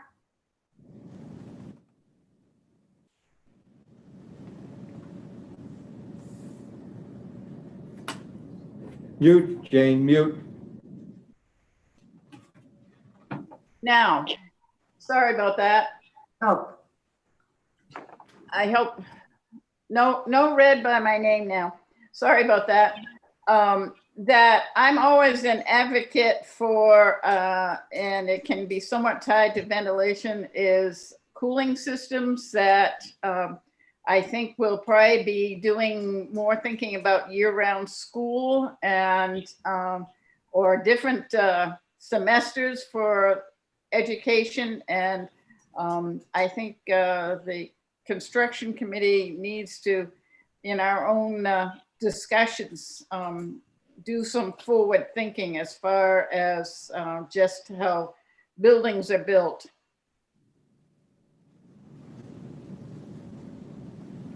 Yep. Okay. So what we'll be working on when we get to the business portion of the meeting is probably dealing with some language to try to wrap all those things in. Okay, that's good. And you know, Martha, if you have any thoughts, you know, if you could shoot out an email to us, that would be great. And otherwise, we'll probably look to Peter and Jane to help us craft that. And maybe over the lunch break, anything that you all want to jot down would be great. The next 2 items are coming out of the discussion we had at the last meeting. related to our student members. I'm sorry, take that back. One of those items is related to student members. And we talked about an internal goal of an orientation for student members. In my notes, I had just put that on my to-do list, but I want to raise the question to all you, and I heads up, Casey, because I'm going to start with you, as to whether or not that becomes an action agenda item that we want to raise to that level, so that we want to be sure we check off that box at that level of organizational priority. So I'm going to let you take the first shot at that. It's already on my to-do list. Do we want to put it on the action agenda? First of all, thank you for putting it on your to-do list. I think that it should be on the action agenda just because it's something that's been missing for so long. And while it's nice to have, like, Wilson has his mind on it for now, I think that it's important that we like take the time to develop, like, what do we want our students to be able to do? And then how do we as a board like fully educate them to do that? It shouldn't just be a quick, like, Wilson decides what we need to, know, and then it happens. I think it should be an important conversation that we have. Good feedback. Anyone else want to react to that? I agree with what you said. Okay. And I got some head nods here, so. Yeah, I look at it as a procedural thing that you have a new student and It was like one coming. well, yeah, but you're gonna get one at a time. You're essentially gonna get one at a time. You're not gonna get 3 new board members. Exactly. So, I mean, I think it's more, to me, it's more of a procedural thing. That the chair and the vice chair meet with the student and sit down and explain things in somewhat depth, as opposed to the board coming up with a whole plan. Everybody's a little bit different. I think it needs to be procedural. I think it should be on the list because it's procedural. That when somebody starts, that there's a process they go through. Usually it's the chair and the vice chair, and maybe even the commissioner that orient them, and so that's okay. No, that makes sense. And Mr. Chair. Yes, sir. I'm Listening. not sure, I don't recall orientation. Now, you and I went down to Washington for an orientation, although you were at baseball games. Yes. At the time we were there, but. Yeah. Shush. You were sworn to secrecy. I bought you a beer. That's enough. No, you went to the sessions. No, but the point is, I don't recall, I was welcomed. I was warmly welcomed when I came to my first meeting. And I have been around the block a little bit, so I know a little bit about how groups work, but still, I think it's something that anybody that's new coming on should have but I agree with what Peter said. I think the notion of the leadership, just reaching out in some way, is a good one. I think when I was on in the 90s, I forget what happened, but when I came back, there was like 3 or 4 people, and so there was a dog and pony show of every aspect, everybody in the department presenting to this group of 3 or 4 people. But we also had a time when we had 1 or 2 new people that came on. We decided to do it each month, so we did it a little bit differently, and it wasn't a sit down. It's hard to do a sit down with 1 or 2 people and have everybody in the department present, in my opinion. But we've done it 2 different ways. And ideally, if you had Because I've forgotten about the department. you may have a point where Jana's replaced and you have a new person, and maybe they fill the extra spot, and you have 3 or 4 people. Then you want to have a full day. So I mean, it was Steve Pound, as I recall, when I first started, that did a very nice job. So I think it needs to be determined. We need to do it, but it needs to be determined. So what I'm hearing is the conversation is expanded beyond just orientation for student members, but a process for orientation for regular members. So I'm going to try to come up with some compromise language to share with you later today around developing a process for orientation for student members and for regular members, and we'll identify both groups. That's why you're getting an award. Yeah, right. Okay. You don't compromise. So good. And there were 2 other items that we talked about. One was bond funding. We have, I think, 4 different bond funding issues that we discussed. I'm hoping that we've got that covered.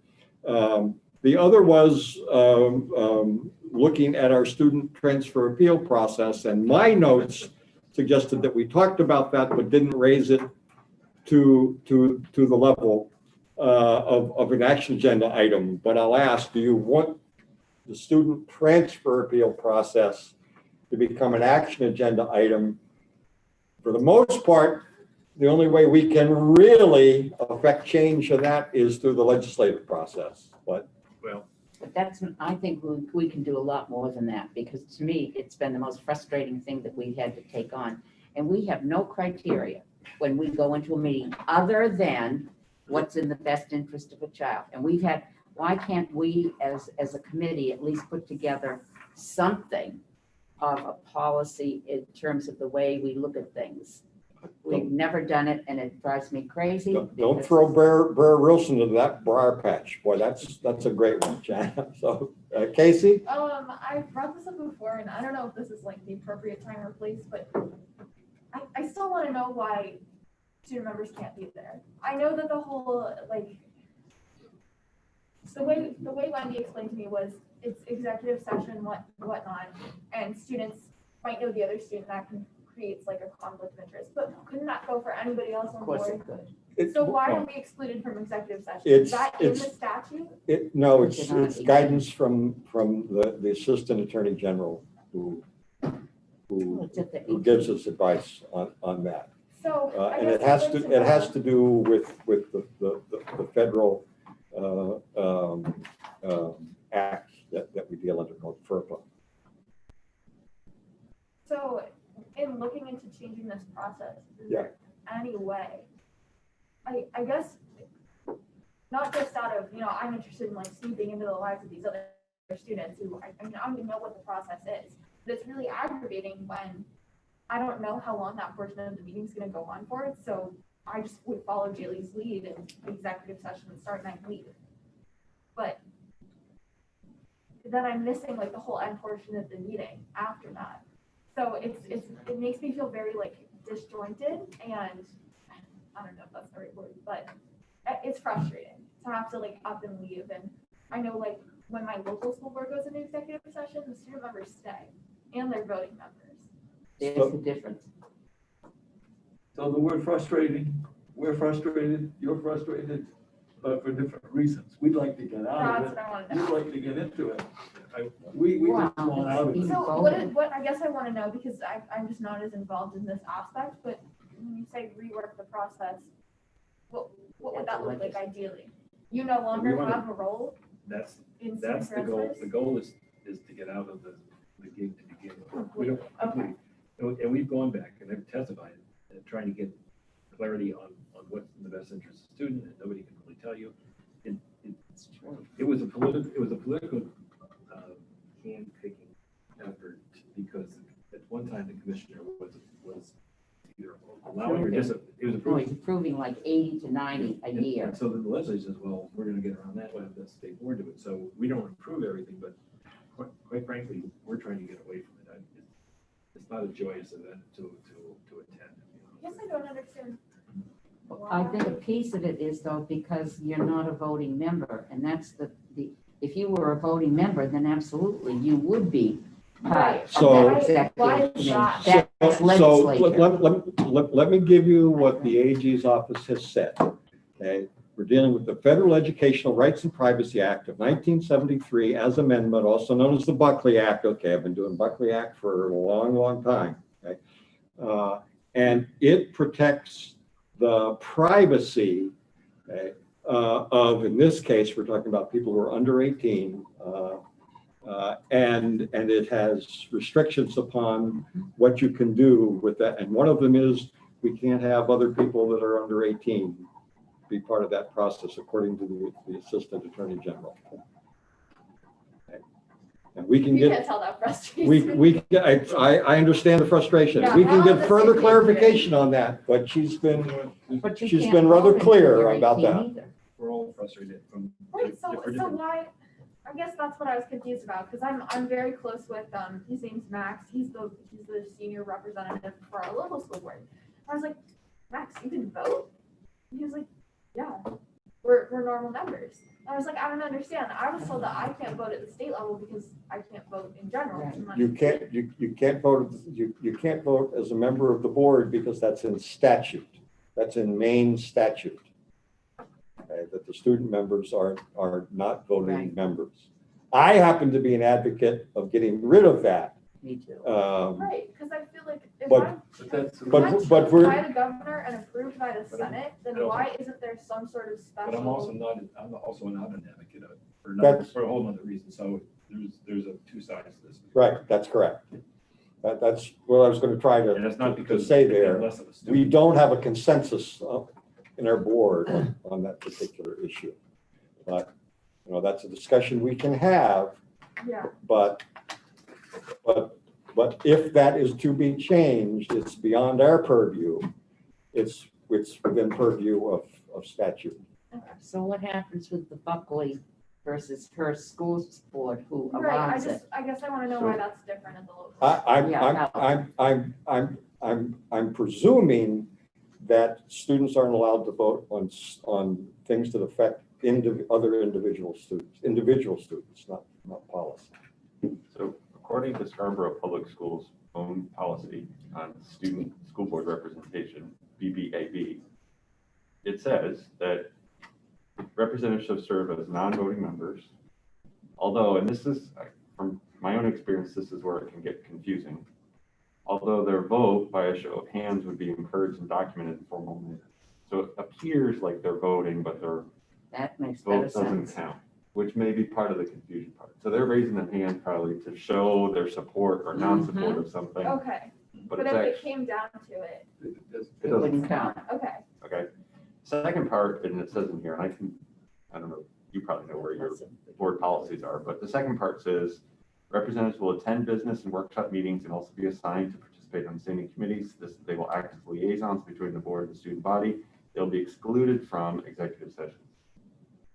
Apparently I'm throwing my own school district under the bus here. So that's their policy. This is lunch. I got a few things I gotta do during lunch. Yeah, I do want to be,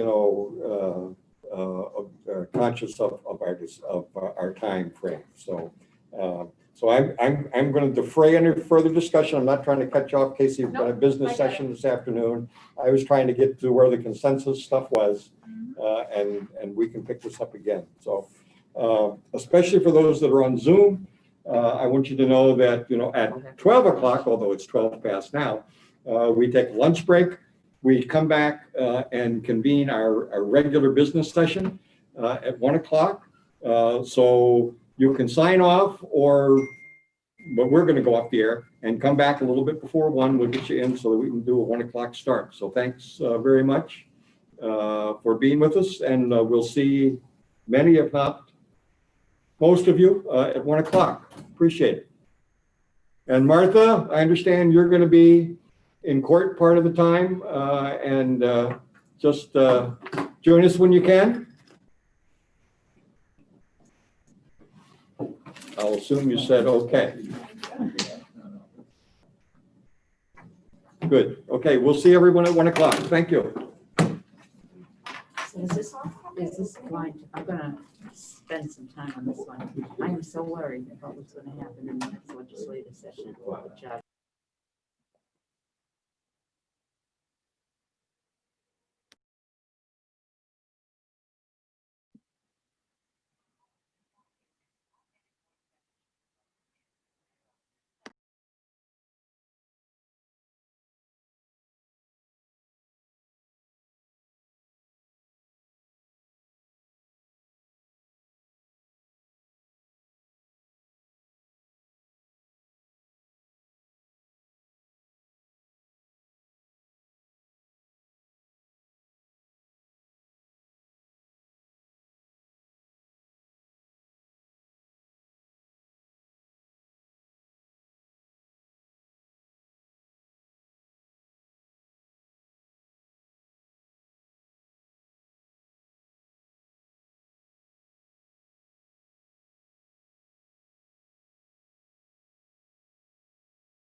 my lunch. Come on. Okay, Grayson is coming in, and then the two parents. Mm-hmm. And we have Jane and Fern, Yes, we have. and we do not yet have Wendy. No. Haven't heard from her either. Okay, Okay, University of Maine. so you're ready to go live? Kathy, yeah. give me 1 second. Get up. Oh, there's Wendy Okay, here you go. She's very, very good. and Vicky. She was doing. Very good. St. Joseph come on too. I don't know why she does so many. God bless her. Muted Wendy. She's on this rule. Rule. And John. Hi, everyone. Hi, Mary. Hi, Wendy, welcome. Or no, she's. Hey, Wendy. Oh, there's Grayson. Hi, Grayson. Hello. Okay, we good, Mary? So Grayson's the first. I think so. But I'll- Because of so many people who live there, right? I think so. Good. just I got can't to see hear it. about it. Good afternoon. I call the October meeting of the State Board of Education to order. And I'm obliged to start with a statement. This meeting is conducted in accordance with Section G-1 of 1 MRSA, Section 403-A, public proceedings to remote access during declaration of state of emergency due to COVID-19. Whereas the meeting is open to the public, all votes will be taken by roll call. We'll now call on our secretary to call the roll. Wilson Hess, Here. Jane Sexton, Mike, She's working on it. She's working on it. Yes, here. Sorry, I'm not quick enough. Wendy Alt, I'm here with my sunglasses on because I had my eyes dilated, so I feel the need to tell you why I'm wearing sunglasses. You look very stylish. John Bird, Here. Fern Disjardins, Here. Peter Geiger, Here. Martha Harris, Jim LaPointe, Jaylee Rice, Casey Maddock. Chair declares a quorum to be present. Chair would take one item of privilege and note that we have a young gentleman with us from Maine Math and Science Academy who it has been announced has been selected to become our next student member to the board to fill the vacant seat that we currently have. Of course, he cannot take his seat formally until he has been confirmed by the legislature, but we're glad to have him with us today. And would you identify yourself to everyone, please? Hi, my name is Grayson Orn. I attend the Maine School of Science and Mathematics up here in Limestone, and I'm excited to get working. And do I understand correctly, Grayson, that you are a resident of the Camden area? Yes, I am. Welcome aboard, and I know it's been a busy day for you. My understanding is you've been taking PSATs all morning. Hope you're well rested from that. Just so that everyone knows, the State Board of Education has two student members. It's a very selective process that we've been through, and we're very pleased that the governor has selected Grayson. And I'm sure if he can stay with us through the meeting, both Fern and Wendy will say some things about him later in the meeting. Next item of business is the reading of our vision statement.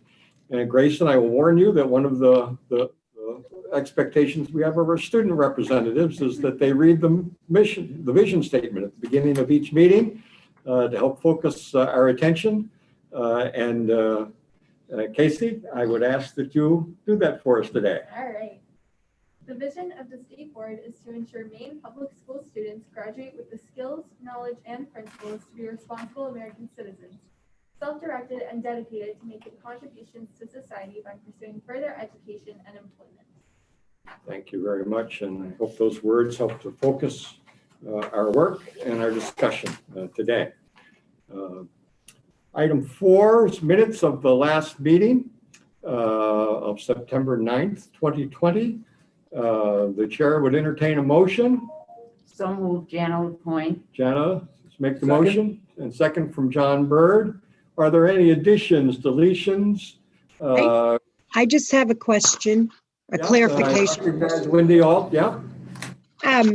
So when I was reading the minutes, I just wanted to make sure that I understood correctly. But did you say, Jana, that the charter schools have a wait list of 1,000 students? Over 1,000 students? They did, yes. Okay, it didn't resonate with me the same way it did when I read it on paper. That's amazing. I don't know, we've been that way almost since day one. But it's the virtual schools. But it's basically the virtual schools that have the larger, but every one of our schools has had a waiting list. Okay, thank you for that clarification. Thank you for the question, Wendy. Other questions, comments, additions, deletions, editorial remarks? Hearing none. All those in favor? Call the roll. Oh, yes, the roll. Sorry.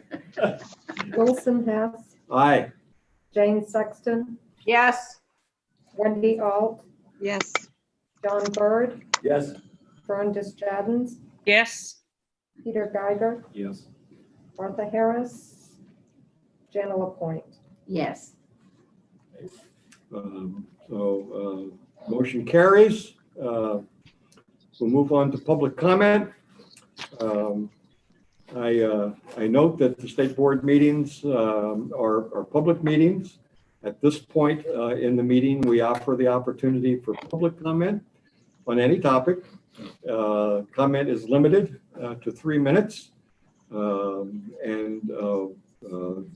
We do not engage in discussion or dialogue or debate about these items, but this is an opportunity for any member of the public who wishes to bring a matter to our attention to speak. I will note that later in the agenda, we have an opportunity to discuss student transfer appeals and parents, members of school boards, and legal counsel for anyone involved in student transfer appeals can speak at this time. I would also inform those people that they have an opportunity to speak in executive session under the public comment rule when we get to that, so that the identities of the students involved and the particulars aren't available generally to the viewing public. With that said, is there anyone who would like to make public comment at this point of the meeting?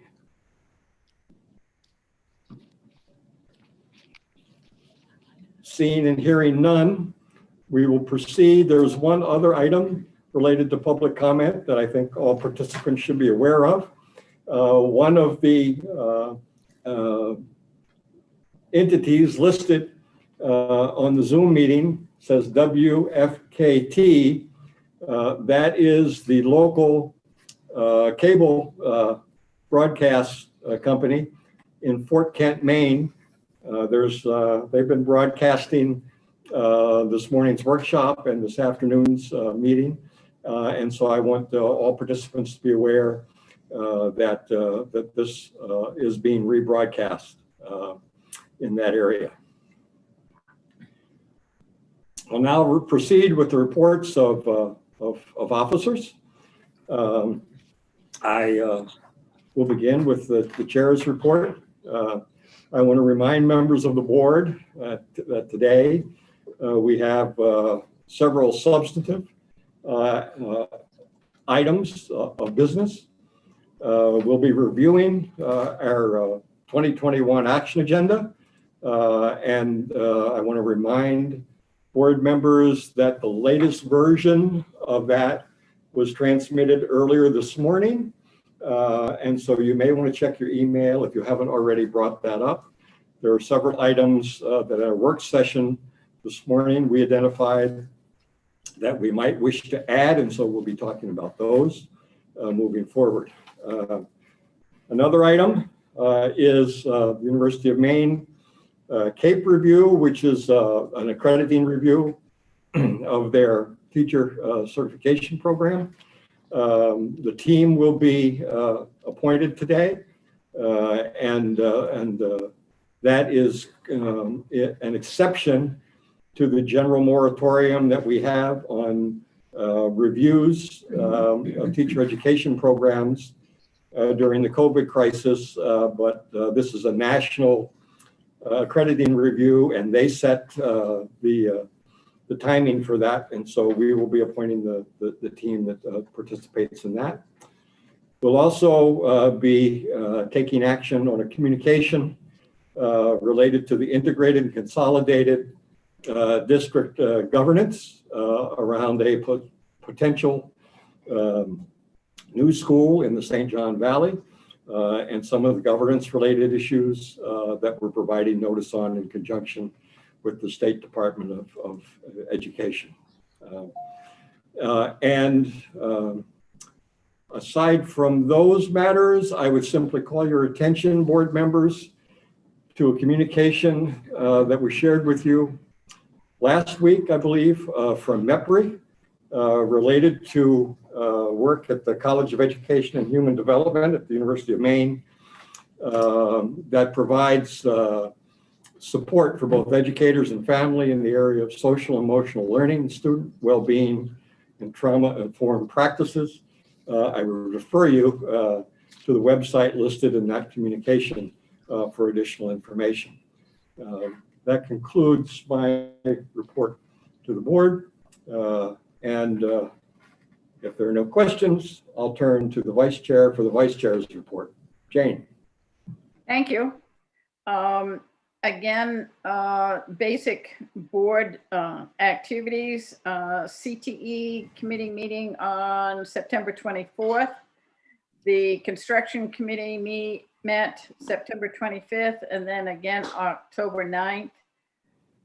Attended the Zoom rulemaking with Sarah on September 30th. Had the agenda review and the MELMAC, which some other people have talked about. I just wanted to bring up a couple things. Enjoyed seeing Brian Langley, since we had a lot of communication with him while he was in the legislature, and his education on the Bridge Academy and his functioning as executive director. At noontime, I thought there were some helpful hints for everyone during the COVID time, is for people to stay calm, and mentioned, the presenter said, teachers want to feel happy, inspired, valued, supportive, affected, and respected. And one hint was for teachers that when they start the Zoom session with their students, to say one word, and you could maybe get a feel of how your class is interpreting things that day. And they keep stressing about being resilient. One hint was to breathe calmly, and that would calm down your nervous system. Suggestion for adolescents to be involved in civic activities and feel good. And I felt her conversation or presentation with how to be effective, keep yourself together, keep your class together during the time of COVID. I thought her presentation was very effective. So that was basically my most recent activities. Thank you. Thank you, Jane. We'll proceed with the reports of standing committees. Typically, school construction is first, and I note that the chair was called into a previously unscheduled court session, but I believe at this point, two members of the committee, Peter Geiger and Fern Desjardins, can bring us up to date on the activities, and I'll leave it to the two of you to divide those responsibilities as you see best fit. Fern is a great note taker. I know we had 2 committee meetings. Fern, what do you want to say? Well, I do take notes all the time, but my binder is not quite with me because I thought Martha would report out. So just hold on a second. Peter, would you like to talk about any Halloween activities while we're waiting for Fern? No, thank you. No more publicity. Okay, so we met on September 25th, and at that meeting, what we took up was the Integrated Consolidated 9 through 16 Educational Facility Program, had a discussion about that, and the major capital school construction program, where things were at with that. We talked about something that was pointed out this morning about ventilation and looking at monies being available for energy, heating, cooling, and ventilation systems in our schools, which because of the pandemic is bringing us to have a consideration for this and looking at the health and safety of our students and staff. So that was the September 25th meeting. October 9, what we did is review the draft letter to the Valley Unified Educational Service Center. We made some edits to that letter, and the version that we were sent this morning is the most updated version of the decisions that were made at that meeting, and the letter for which we will vote on this afternoon. Thank you, Fern. Peter, any? She does such a good job. Yes, she Let does. the record show that Fern does such a good job. That's good. Thank you, Peter. I think, by the way, the issue of air conditioning and so forth, I think the first school we ever air conditioned was a Connor Elementary School. And we paid for either 1/3 or 2/3, and the town paid the other portion. And it was because they have 600 students going to summer school. So it was a compelling reason to air condition it. Otherwise, we air condition computer labs and administrative spaces because they're all summer. I think the whole issue of, it's not just air conditioning, it's there's other forms of climate control, because it's one thing to have air conditioning, it's another thing to pay for it and have it running and all the other things. So that's a decision I think the committee needs to look at when we're talking about new schools. But I just want to say that we haven't air conditioned all the schools. It would be nice if we did. It'd also be nice if we went to school year round. But there's a lot of pieces to that puzzle. But I do think ventilation certainly and climate control and so forth. And I think there's a school, I think it's Westbrook Middle School, has a great ventilation system where it takes the air and it moves it up the sides, and you're less sick or whatever. But anyway, I think it's something the committee is going to wrestle with in the future. But I'm also going to be worried that the state's not going to have a great deal of money to just parcel out just in probably the next 2 or 3 years. So we want to be careful about what we do, but we want to be thoughtful. There are ways to do things without spending expensive money. Thank you, Peter. Anything further from school construction? We'll now turn to certification and higher education. And before I call on Wendy Alt, I simply want to acknowledge the extraordinary work that this committee has been doing, scheduling additional special meetings to deal with the rule on Chapter 115, which relates to teacher certification. Wendy and all members of certification and higher education, I want to thank you for the extraordinary work that you're doing and the extremely ambitious calendar you have to try to bring this forward in a timely manner. So thank you, Wendy, and the floor is yours. Thank you very much, Mr. Chair. I'll just reinforce that by saying thank you to Jana and Fern for being so flexible. And I really also appreciate that Peter Geiger is making himself available for as many of the meetings as his schedule allows. So I think that's really important. And then you also, Mr. Chair, have participated in the 2 meetings that we've had thus far. Having been a fly on the wall this morning, I want you to know that there's little doubt that I could say anything different from what Dan has reported to you. As you know, we have met twice, and we focused on administration and then ed specialists. We have 2 meetings scheduled next week. So I know he gave a very comprehensive overview, and I appreciate that. If you have any questions, I'm happy to answer them. And I'm happy to have Jana and Fern weigh in as well. Fern? Jana? The only thing I would say, and it complements what John Bird said to our deputy commissioner this morning, it's really great that we're having these presentations done presented to the committee at this time. Along the way, we have 4 sessions to go over the different certifications. This is a much better process than having shown up at a state board meeting 1 month and we would have had the materials ahead of time to look at. But it's not like you've already had a committee of our members of the state board listening, asking questions, buying into the process and providing an opportunity for feedback. I will feel very differently when we get to the meeting where we take a vote this year, as opposed to the meeting that this was brought in front of us. And I remember sitting next to Jana, and I remember questioning our commissioner and then saying to Jana, I'm not going to be able to vote in favor of this because of the way it was being presented. I could tell that there were lots of reservations. I think when it's presented this time, you're going to have a good group of people supporting what's been done by a good cross section of people throughout the state of Maine.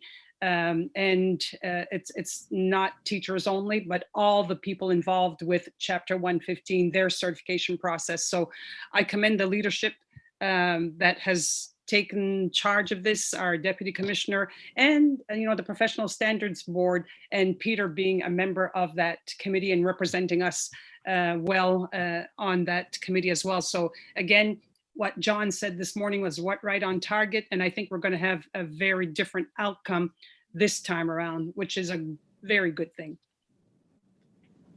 Thank you, Fern. Jana? I'm fine. You're fine. Wendy, may I ask if we could very briefly introduce folks to the University of Maine review team process? Sure. I know you'll want to deal with that in more detail later, but. No? Should we just do it now? If you could just mention, who the team will be and what the CAPE review is about?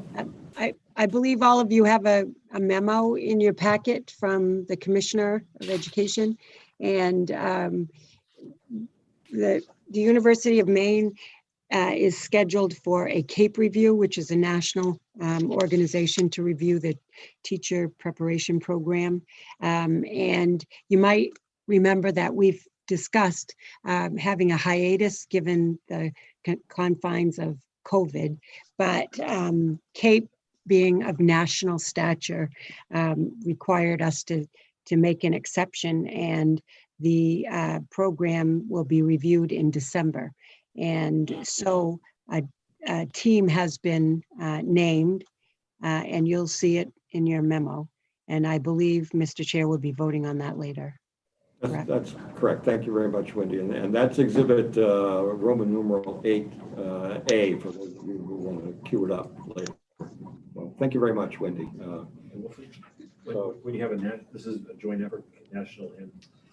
Yes. So the question is, how does this joint effort work? Is it different? Yeah, by written agreement between the Department of Education and CAPE. CAPE forms its team to come and review the standards of national accreditation.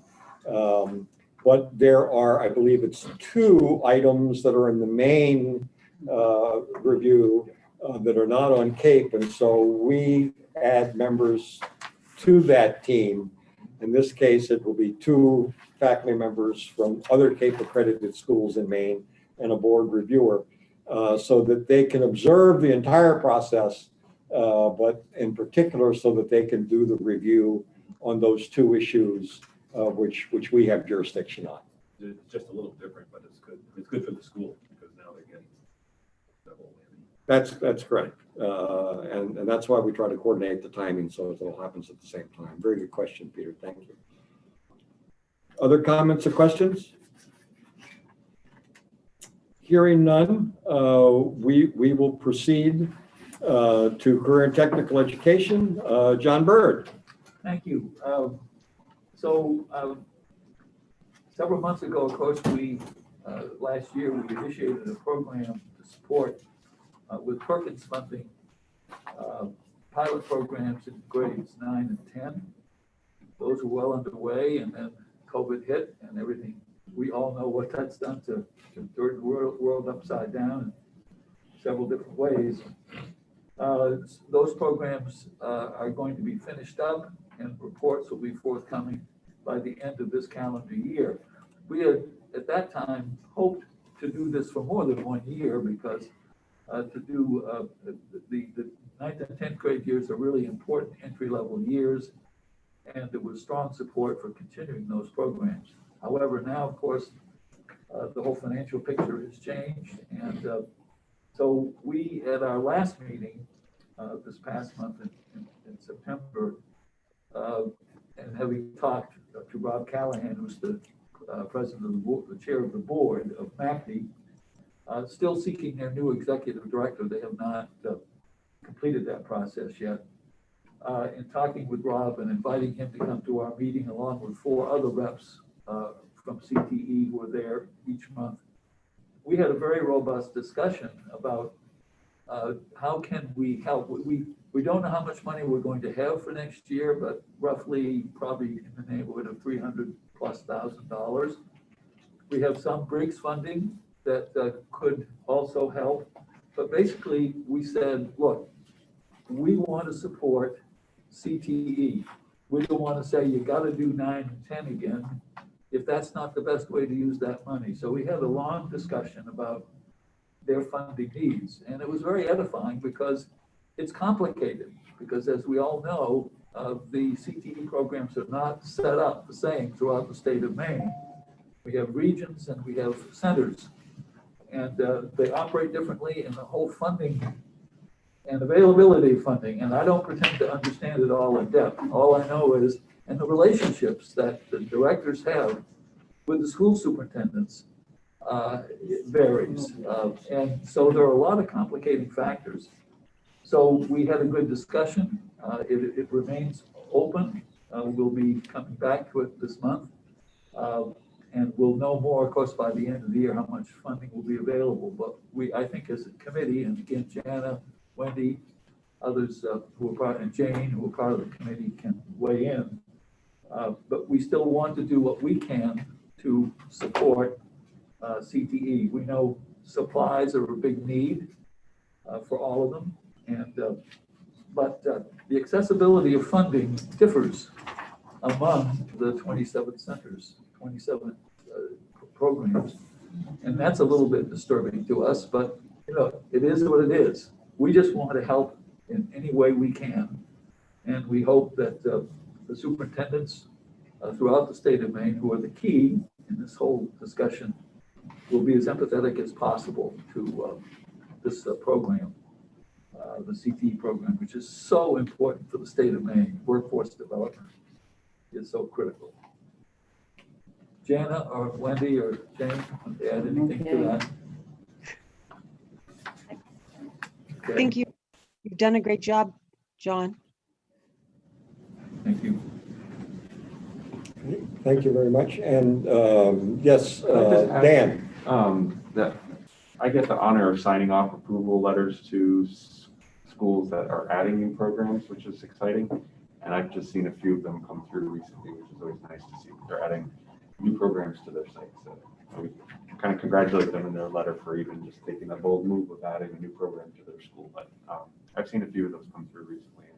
It's just great to see that thriving. You know, the programs may be adjusting, but they're adding new ones. So, Well, we have so much admiration for CTE. I've learned a lot in the years I've been on this board. And we have our wonderful new center, our new region. We're so proud of that too. So. And Dan, it's good to hear because that process is really a year-long process of developing and having it reviewed and approved and moving forward. And the state board has been encouraging, especially as John said, the 9th and 10th grade programs. I'm hoping a few of those you've signed off on this fall of the 9th and 10th grade programs because we think that's an important addition. So good to know. Thank you. John, can we presume that it's likely, given the time frame for pushing this stuff out, that maybe in November we'll see some recommendation on how your committee wishes to? I think we have to try to do that. Yes. Good. Good. Thank you very much. Any further comments or questions related to the CTE report? Legislative Action Committee, Peter Geiger. We had one meeting on September 26th, and we discussed with Wilson's help put together a number of areas that are of interest to each of the committee chairs. And when the legislature comes together, the new legislature comes together, we know that there will be thousands of bills, and we're going to focus on some of the areas that are of greatest interest to each committee. And so, I mean, we will look at everything that relates to education, as we always have, but there's some areas that we specifically have keen interest. So, in view of all the other meetings that are going on, we're not having multiple meetings until it becomes time to ratchet it up a little bit now. That's where we are. Thank you. Thank you very much, Peter. The prep work in advance of the legislative session is so very important. Thank you and your colleagues for that.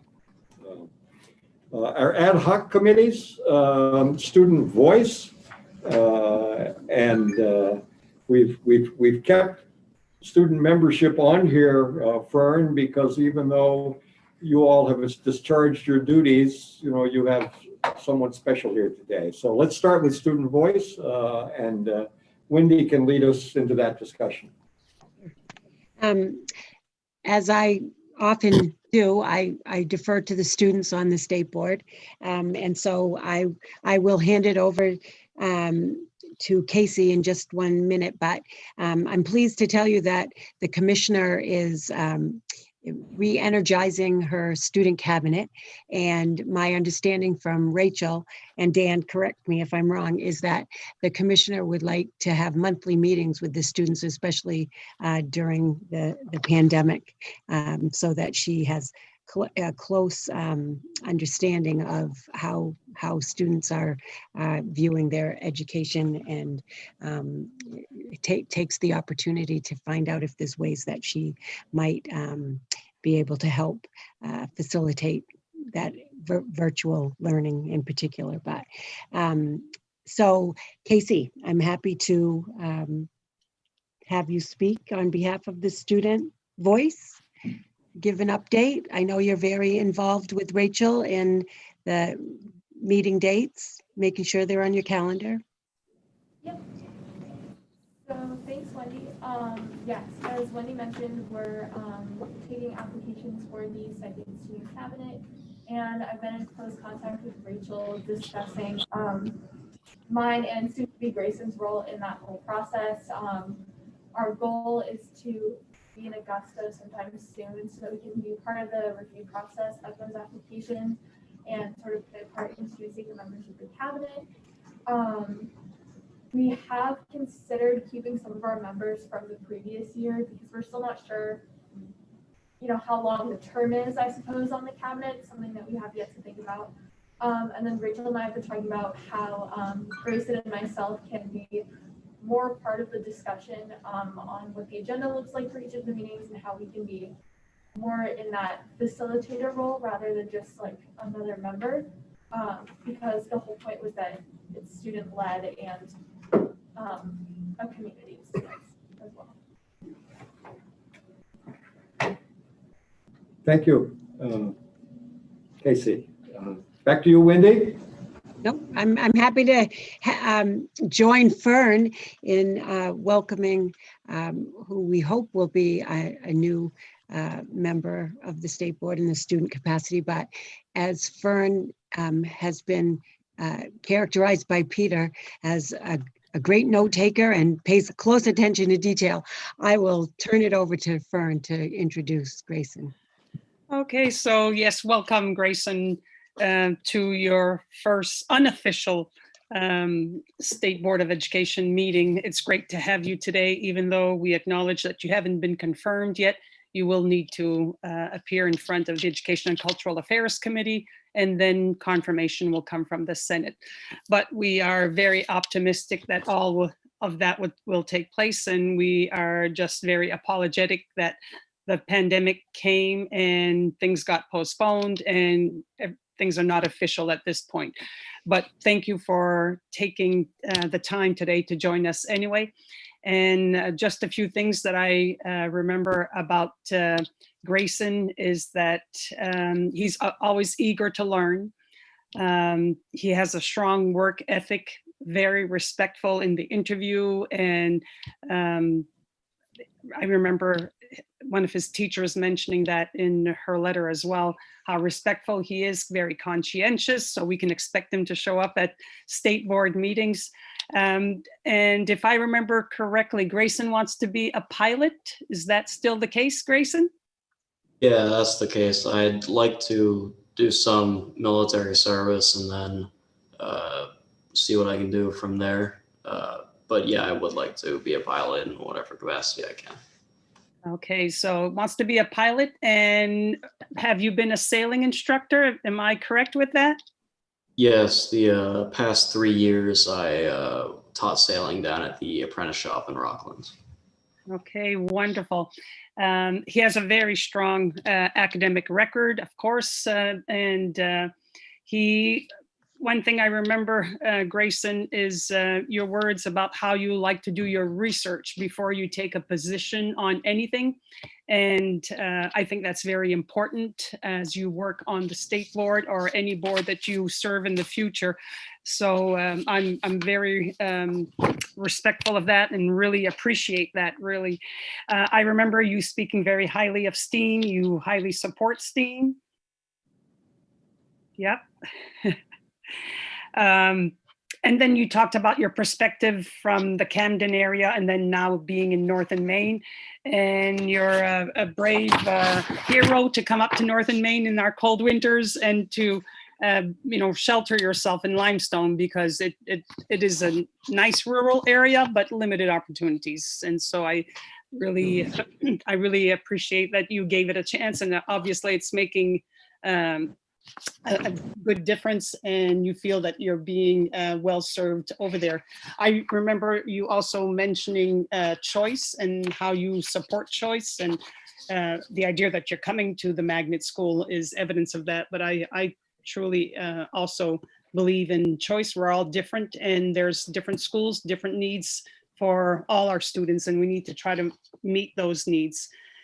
You want to make sure that your peers are heard, and so you elaborated on not just expressing your views, but the views of other students, and that was great as well. So I think you'll be a great addition, a great student voice to the state board. I think Casey will enjoy having a peer that she can collaborate with in preparing and having reflections about the board. So I look forward to working with you, and I really don't see any hold up with the Education and Cultural Affairs and the Senate as soon as they get together in January. So welcome aboard. Look forward to working with you, Grayson. Thank you. I I'm excited to get going with all this.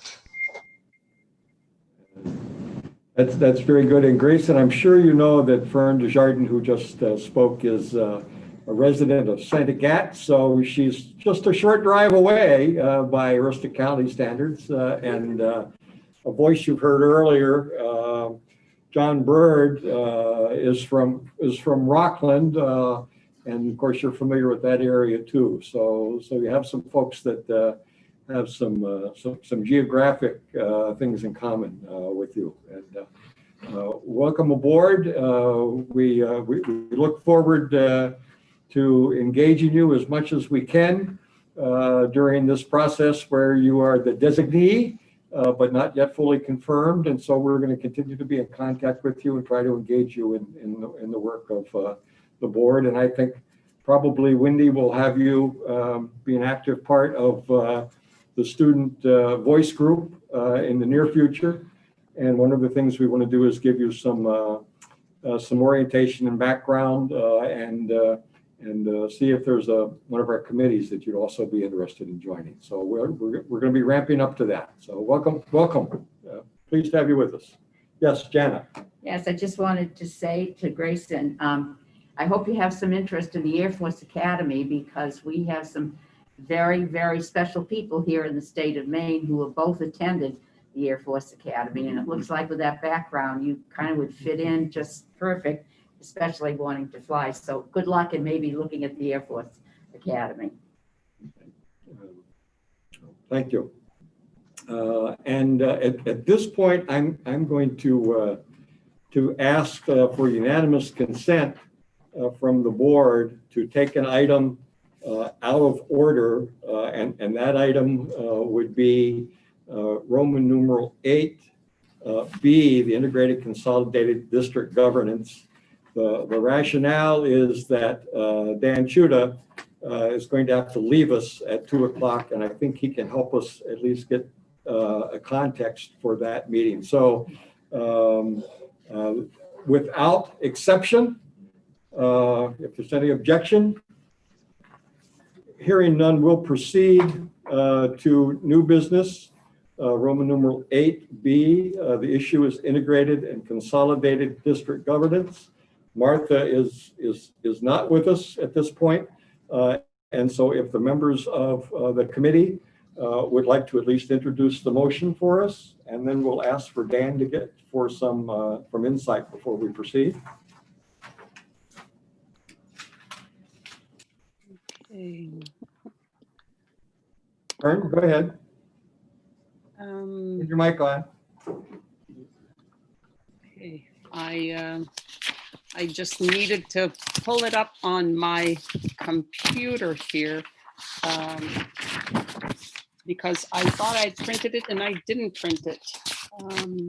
So, well, hold on a second. Hold on. I can probably.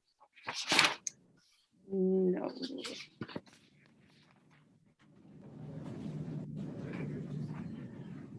I'd like to make a motion that we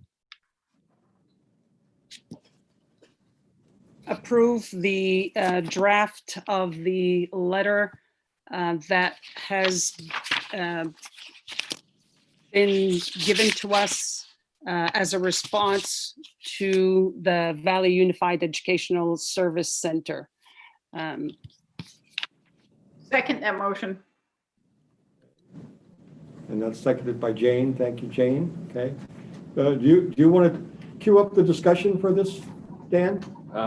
Sure. So as many of you know, we have a project that's been underway in the St. John Valley. One of the pieces that has prompted this letter is that Education Service Center, formerly Regional Service Center, is not an entity that can operate a school. And so we need the communities there to determine what entity will be operating the school. And so through this letter, both the state board and the commissioner would be asking for the communities involved in the project to submit, as you can see in the second paragraph there, a written plan for developing that governance structure, and then evidence that all three boards have voted in affirmative to adopt that plan. And that would be due by the end of this calendar year. So in a nutshell, that's essentially what this letter is to the director / superintendent of the Valley Unified. And am I correct in my understanding that the commissioner and Scott Brown of the construction team have met with Superintendent Sirwa and perhaps other representatives and discussing this? And so in many ways, this is a written confirmation of those discussions, which I believe they had requested, if I'm not in error. Requested a letter. Yes. Yes. Okay. Again, just to remind folks that the Integrated Consolidated Construction Program is a separate program from our normal school construction program. It has a different set of rules and a different funding source. And so, that's the context here. They were, the Valley Unified project was, I believe, the first in ranking of all of the schools that went through the competitive process. And they need to either get a governance structure in place, which in the words of statute is legally capable of operating or constructing public schools, and get that plan forward, or else the state board and the department are going to have to look at who the other options are to move up in that process, if indeed there are any. Peter, is that consistent? No, that's fine. And I understand the date was what they had agreed to. Martha's back. Okay. And Martha, thank you for coming back. We moved up your action agenda items to be sure we had Dan here. And would you like to comment on the letter and the process that your committee went through? No, that's fine. I heard the tail end of yours, Wilson, so unless somebody has questions. Okay, so we do have a motion on the floor, Martha, that has been duly seconded. Is there further discussion or questions related to Exhibit 8A? B. Thank you. I would submit that there is slight redundancy in the one sentence. So if you really want to vote on the actual wording of that deadline sentence, the deadline for submitting is due. I don't think the deadline is due. The deadline is, or the documents are due. The deadline for submitting the documentation of a written plan, evidence of all three boards. Is that the sentence? Yes. The affirmative to is. Is that how you'd like it to read?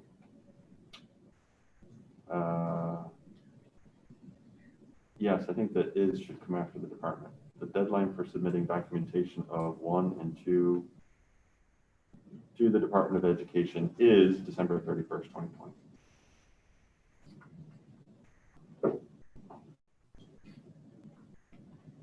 Okay. Does everyone have that? I think I have that now. You want to change the letter after you adopt it. So after 5 separate reviews, we always find those things. Thank you. Thank you, Dan. So another set of eyes again. We have that revision. And again, I'll ask for a rule by exception. Unanimous consent. Is there any exception to that change?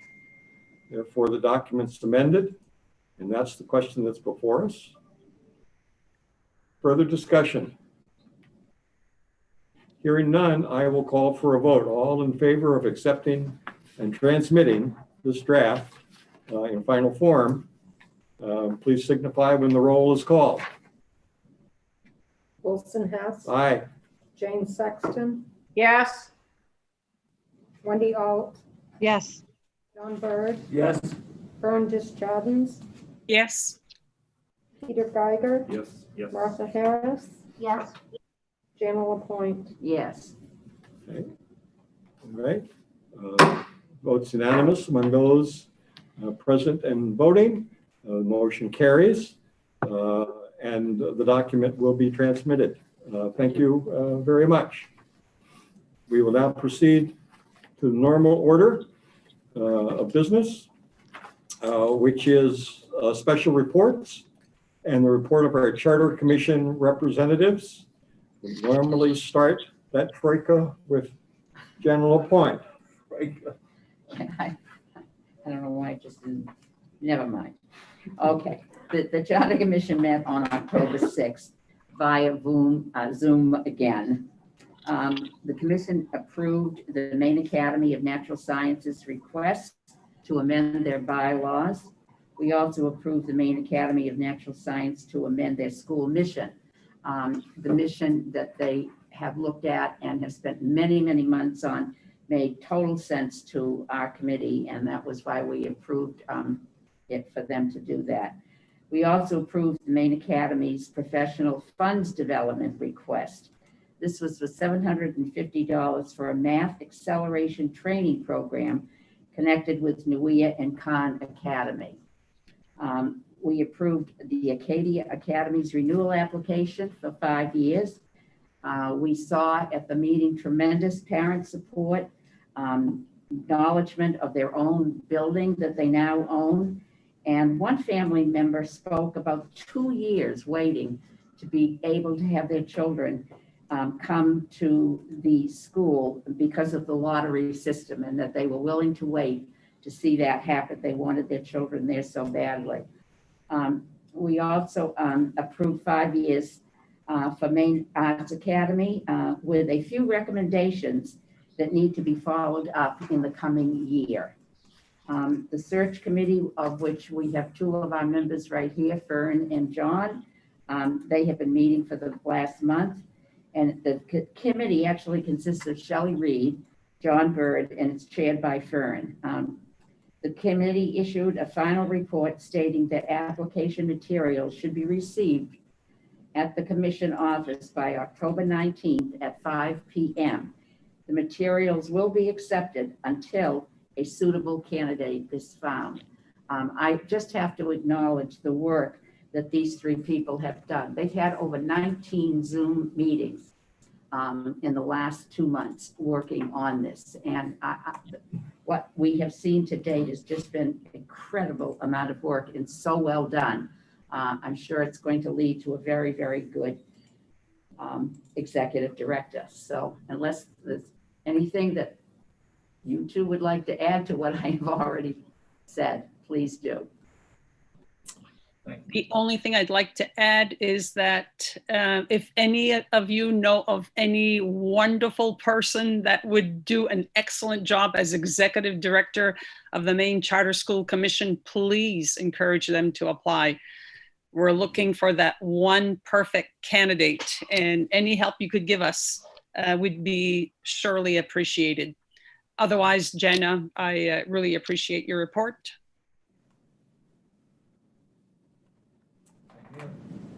Very good. That's it. Thank you, all 3, for the work that you do, and Jana, of course, for your report.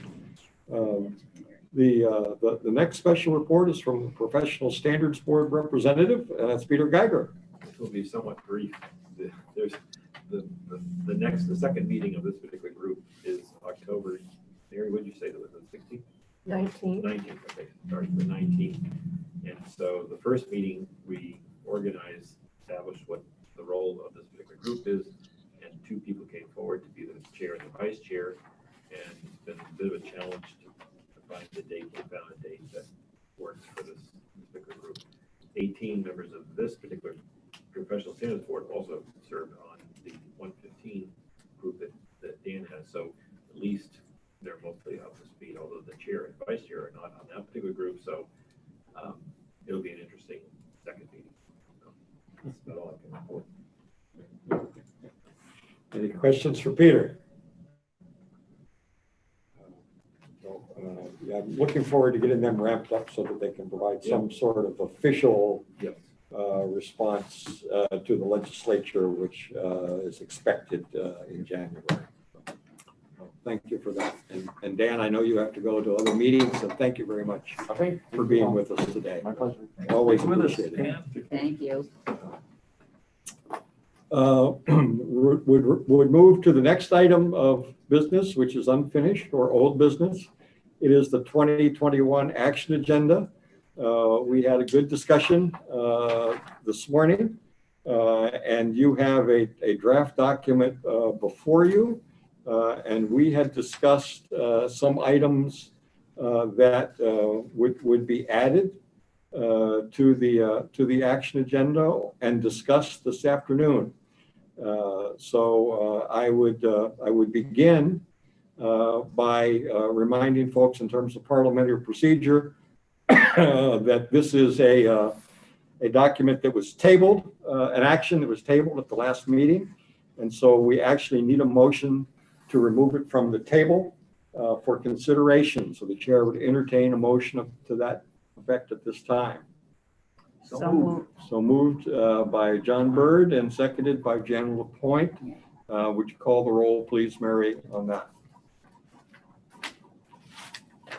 Wilson Hess. Aye. Jane Sexton. Yes. No. Yes, yes, yes, yes. Yes. John Bur- Yes. Fern Deschadens. Yes. Peter Geiger. Martha Harris. Yes. Jana LaPointe. Yes. Okay, motion carries unanimously. Those present and voting, thank you very much. We now have that item on the table. I would ask you to refer to that in our discussion this morning.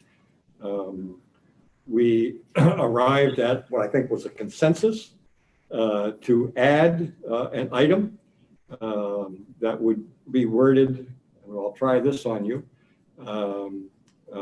to advocate for improved ventilation and funding for school construction. And perhaps we could have some discussion around the attempts to develop language for that particular item. And if we can get language we like, we can amend the document to include that.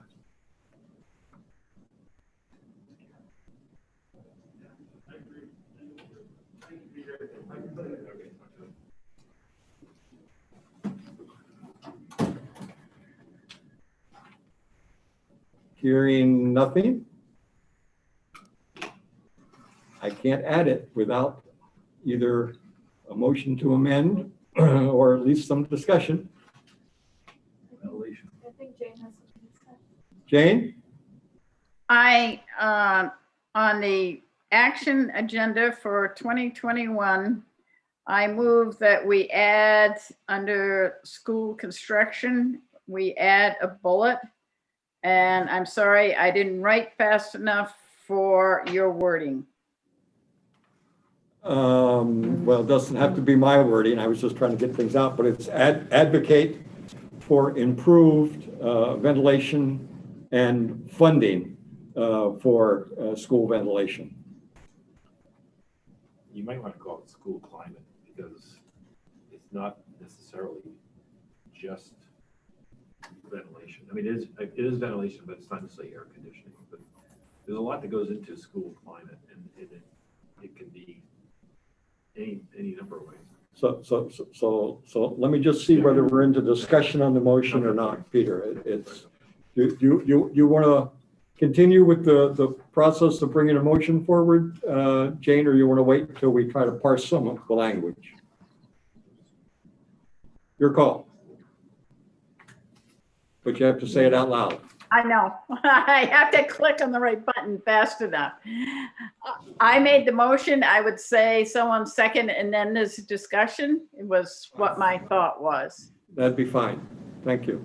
So we'll continue with that. We have a motion. Is there a second? Okay, John Bird's got a second. Now let's continue with the discussion, and I think we can entertain Peter's comment as part of that discussion. You can pick up from there. I was out there for a second, so maybe I need to hear the thing again. What was the exact wording? You want to try your wording, Jane, or you want Mary to try to read it back? Or you want me to try to do it again? I'll let you do it again. Okay, I believe where we were this morning was something close to advocate for improved ventilation in school construction and funding. And funding for ventilation in school construction. It's not the most articulate phrase. It's fairly narrow, but because it's fine. Mr. Chair? Yeah, Martha, is that Martha? Yeah. I think when we were talking this morning, we added heating, cooling, and ventilation, not just ventilation. I know that Jane mentioned that, particularly in the cooling aspect. I don't know if that should be part of the motion.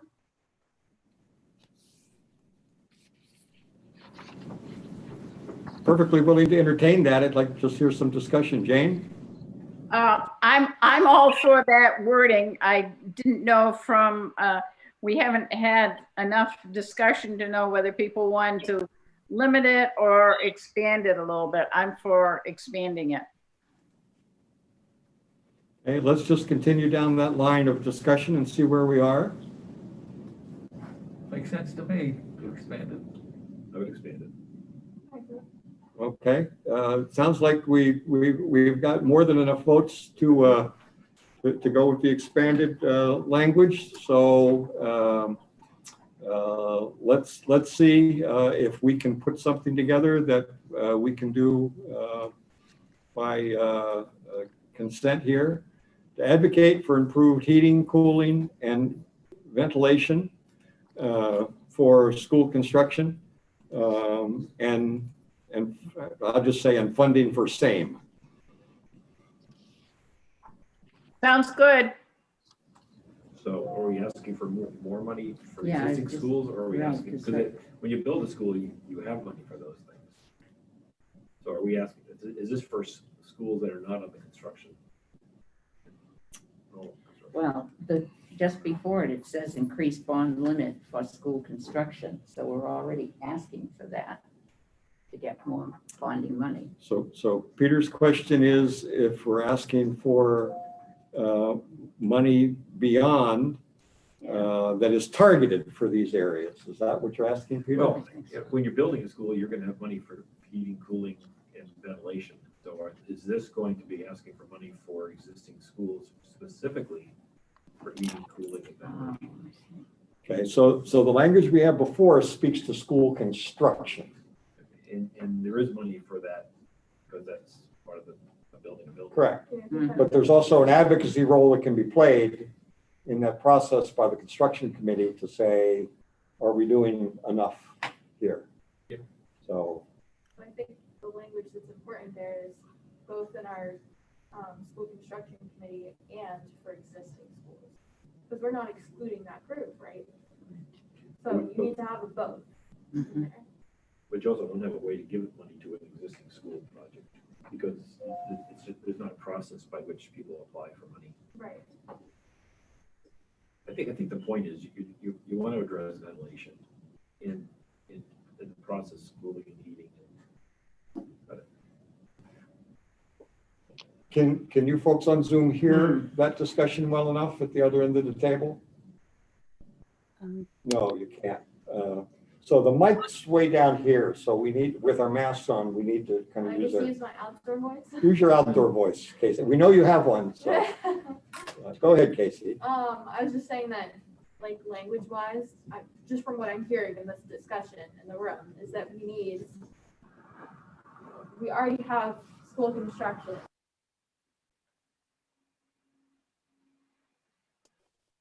No one can hear you now, Casey. Okay, I don't think I was being particularly articulate.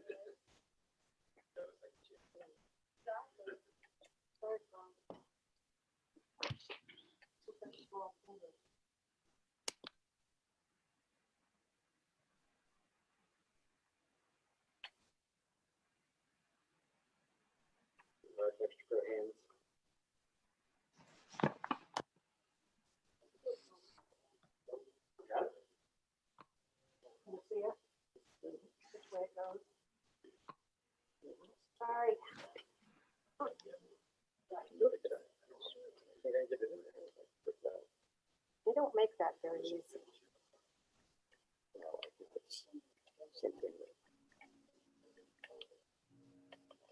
Casey wouldn't have any trouble doing it.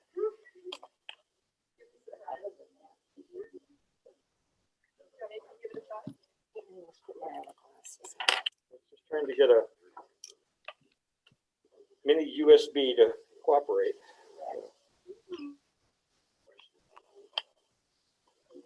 See if your fingers are more adept at it than ours are. Yep. Did everything I had to do, I think, Casey. You just needed to threaten to come up. Now, you may have to recycle this. I don't know. What does it look like to you? It does not.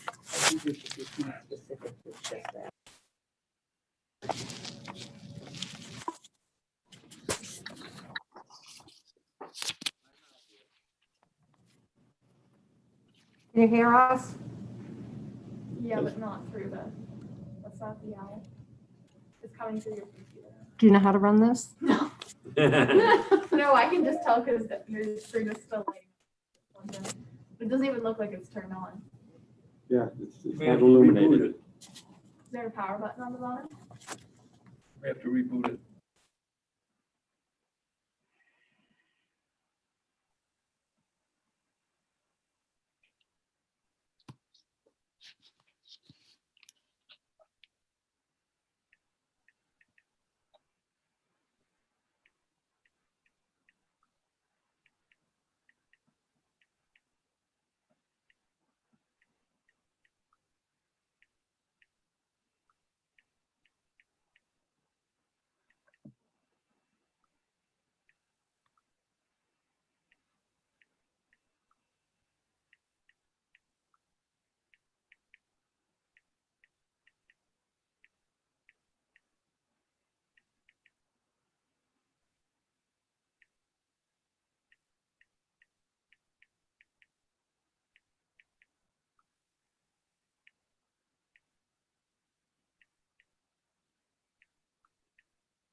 This is a great view of me.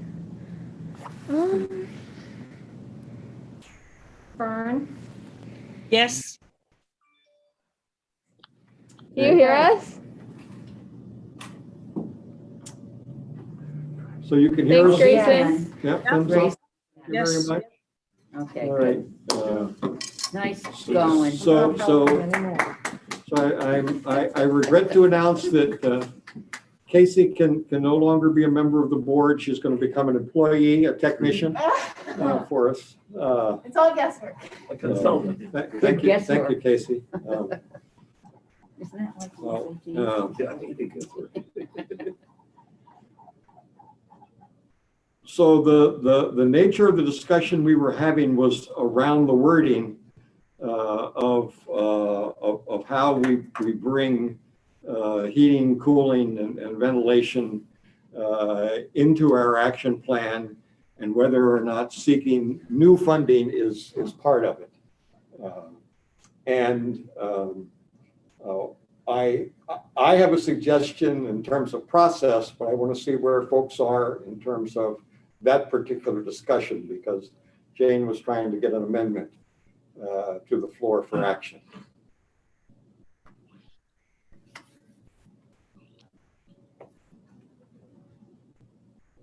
If this wasn't evident, I think we should include our existing schools. Shouldn't just be including them. I can't even hear you, let alone Oh, these I'm folks. sorry. I'm so used to like keeping myself more quiet. I think that we should include our existing schools. That to me is the only thing we should be discussing, because everything else is new construction. So if somehow there's going to be any monies that are made available through COVID, that this then would be directed toward that. But if they're not in a regular. So I would respectfully suggest that the large monies that are going to be available to COVID are federal dollars, and those are going to go through the governor's executive order process. So we can advocate for that, but we're really not on the inside of that process. Yeah, I would agree. We wouldn't be, but that's in the okay. spirit of the times, I think That's the best. it's just advocating for heating and cooling and ventilation for all schools in Maine. Obviously, the new ones are going to get it, as Peter said, and they just have to get it so it's state of the art, given what we're dealing with. And we just say for all other schools, if the money isn't there, it's not going to happen. Right. We're just advocating for it. Yeah. Right. We can't appropriate it. Correct. Yeah. Well, advocating for funding could be part of advocating without having to spell it out. Advocating is advocating, and that's sort of the structure we've tried to adopt with our action plan, is to say we're going to advocate for something. And I'll leave out the word funding. okay. Advocate for funding for heating and cooling and ventilation. So Jane, the people in the room are suggesting that if we say advocate for heating, cooling, and ventilation for Maine schools. Is that what I'm hearing in the room? Mm-hmm. How does that sit with you? I like the generic at the end and funding, just so that they know we're aware that, to me, on renovation funds, that we know that that's going to be something that the construction and then the board is going to look at, those three aspects. So I like having just not new funding, but just funding, so that everyone knows that we know it needs money. By saying all Maine schools, you got that in there. Let's vote. Am I wrong? All right, so Jane, I'm going to ask you to take your previous motion off the table, if you'd be kind enough, and submit your motion to amend as you just described it. Okay, so two motions. One is to remove the first motion of the. Just withdraw it. All right. Will the second agree to that? Yes. Second agrees to that. Thank you. Okay, and your motion to amend reads? To advocate for ventilation, cooling and heating for schools and the necessary funding. I don't know. Just say for all Maine schools. Okay, for schools and school and funding for the same. Okay. So that's your motion. Do we have a second for that motion? It was different. Yes, of course. It was heating and cooling, ventilation, and funding for all Maine schools, 4 Maine schools. I think that's the way we have. I'm asking if there's a second. Second by Martha. Thank you, Martha. So now let's talk about how we say this. Folks, we're spending time trying to figure out how many angels can dance on the head of a pin. Here. Very wisely said.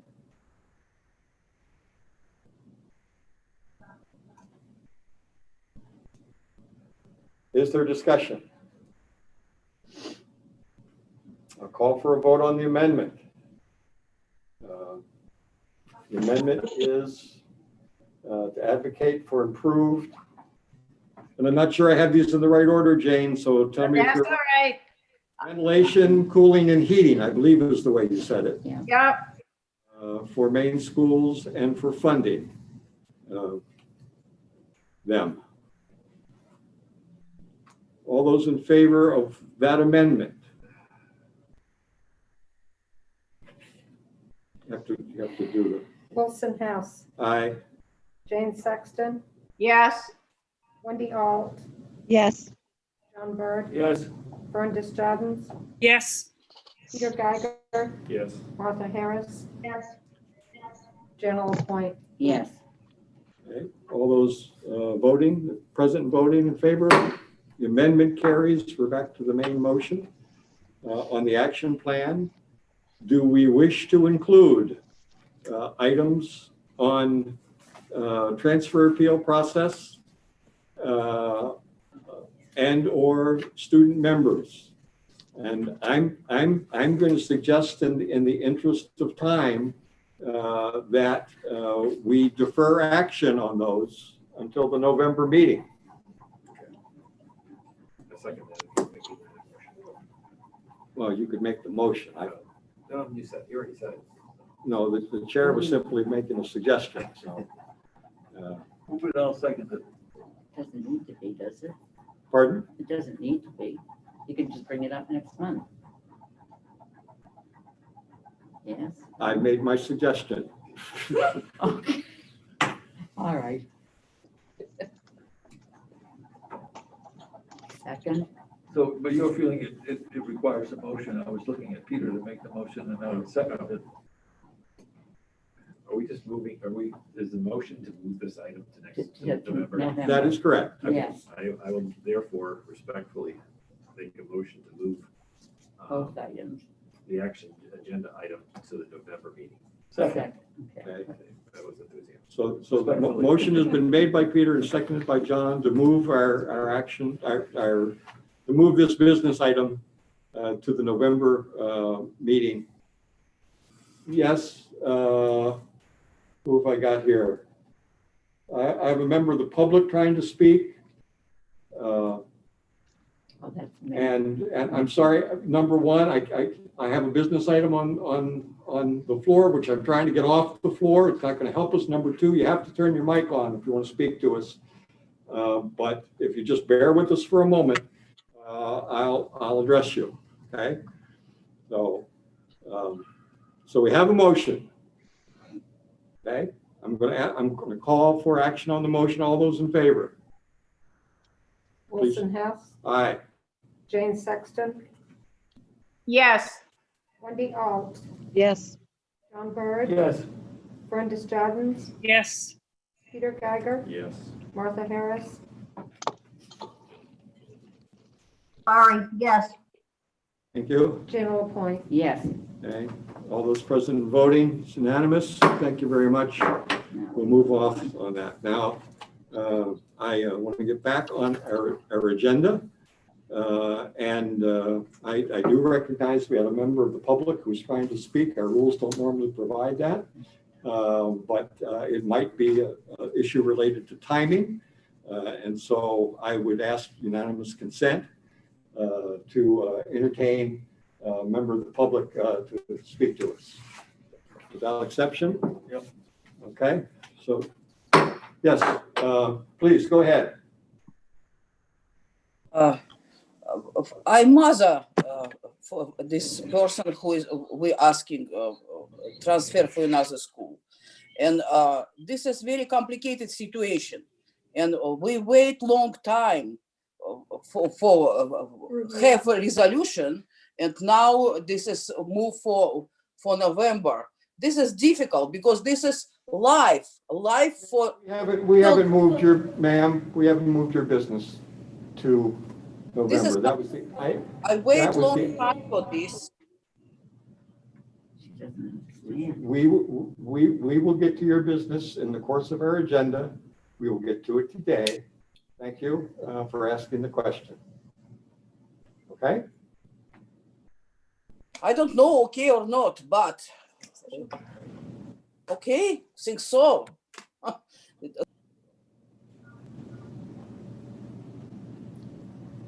You're okay with it. Okay. So we are back on our item of new business, which is consideration of the University of Maine CAPE Review Team. You have that item before you. And Wendy, would you care to introduce that item? Sure. I draw your attention to Exhibit 8A and remind you about the conversation that we had earlier in the board meeting when we discussed the need for a CAPE site review team because the CAPE review has been scheduled in December. And I know Peter made some good points of clarification. I just want to reiterate that the University of Maine will have two different site reviews because there are two programs that don't fall under CAPE review. And so there will be two different teams. And I'm so pleased that Fern has agreed to participate on both teams. So just for the record, the following individuals are recommended to serve on the review team: Dr. Catherine Yardley from the University of Maine at Farmington and Dr. Andrea Stairs Davenport from the University of Southern Maine. And on our behalf, on behalf of the State Board of Education, Dr. Fern Desjardins. So I move that the State Board accept the proposed review team. Thank you very much. Is there a second? Second, Janet Lapointe. Janet has seconded. Is there any discussion? Hearing none. Ask for call of the roll. Wilson Hess. Aye. Jane Sexton, Yes. Wendy Alt, Yes. John Bird. Yes. Fern Desjardins, Yes. Peter Geiger, Yes. Martha Harris, Yes, Janet Lapointe. Yes. Unanimous among those present and voting, the motion carries. The team is appointed. Thank you so very much. Nice job, Wendy, as always. That concludes our scheduled new business. And now we move to student transfers. The board will meet in executive session to discuss the appeals. The board will vote in public to approve or disapprove the appeals. So we will now be considering requests for board review of commissioner's decision regarding transfers of students to another school pursuant to Title 20-A, Section 5205, so Section F paragraph, subsection 6, paragraph F. The board will be going into executive session to consider the requests because each one involves reviewing and discussing information contained in student records made confidential by the federal law known as FERPA, the Family Educational Rights and Privacy Act. The parents and any attorney representing a parent are welcome to attend the executive session for a discussion of their particular student's transfer, as are the superintendents of the school districts involved in that requested transfer. The board will review each of the transfer requests in separate executive sessions. Today, the board has 2 transfer requests. After the board comes out of executive session, the board will entertain a motion and take a vote on the disposition of the requests in its public session. The board's role in these proceedings is to review the commissioner's decision based on the record that was before her at the time the decision is made. Although the statute directs the board to communicate with the parties involved, which the board has done, the board cannot accept any new evidence pertaining to the transfer request that was not considered or not available in the record at the time of the commissioner's decision. The board provides for public comment, which was explained earlier in the meeting. In the executive session, the same rules apply for public comment. There will be a 3-minute time limit for comment. This is not a time for debate, nor a time to introduce new evidence. It is a time for families to highlight the things that they want the board to consider that are already in the record. The chair will entertain a motion to go into executive session pursuant to Title I of the Maine Revised Statute, Section 405, subsection 6, paragraph F, to discuss information contained in records that are confidential under the Family Educational Rights and Privacy Act, Title 20 of the United States Code, Section 1232G, relating to requests from MG and XG to review the commissioner's decision to approve or disapprove the request for transfer pursuant to Title 20-A, Section 5205, subsection 6, paragraph F. The chair recognizes John Bird to make a motion. So moved. We have a motion. Second. Call the roll, please. Wilson Hess, Aye. Jane Sexton, Yes. Yes. Brenda Stebbins, Yes. Peter Geiger, Yes. Martha Harris, Okay.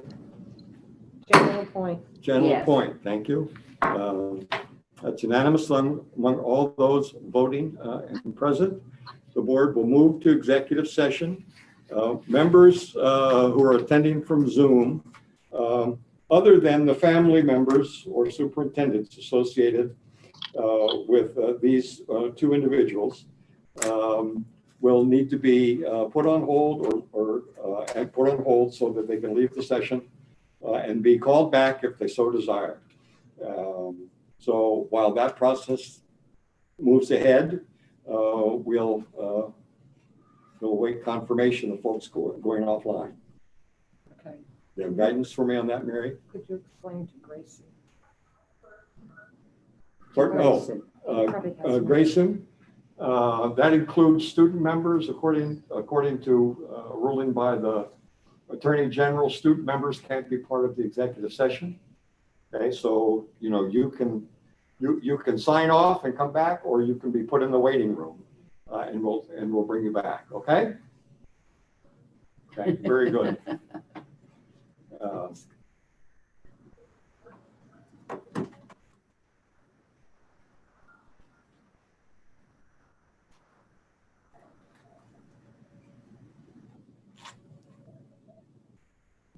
So Ms. Winchester, we will be back to you once we've concluded with this one, okay? So please don't go away.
And do we have everybody? Everyone's in.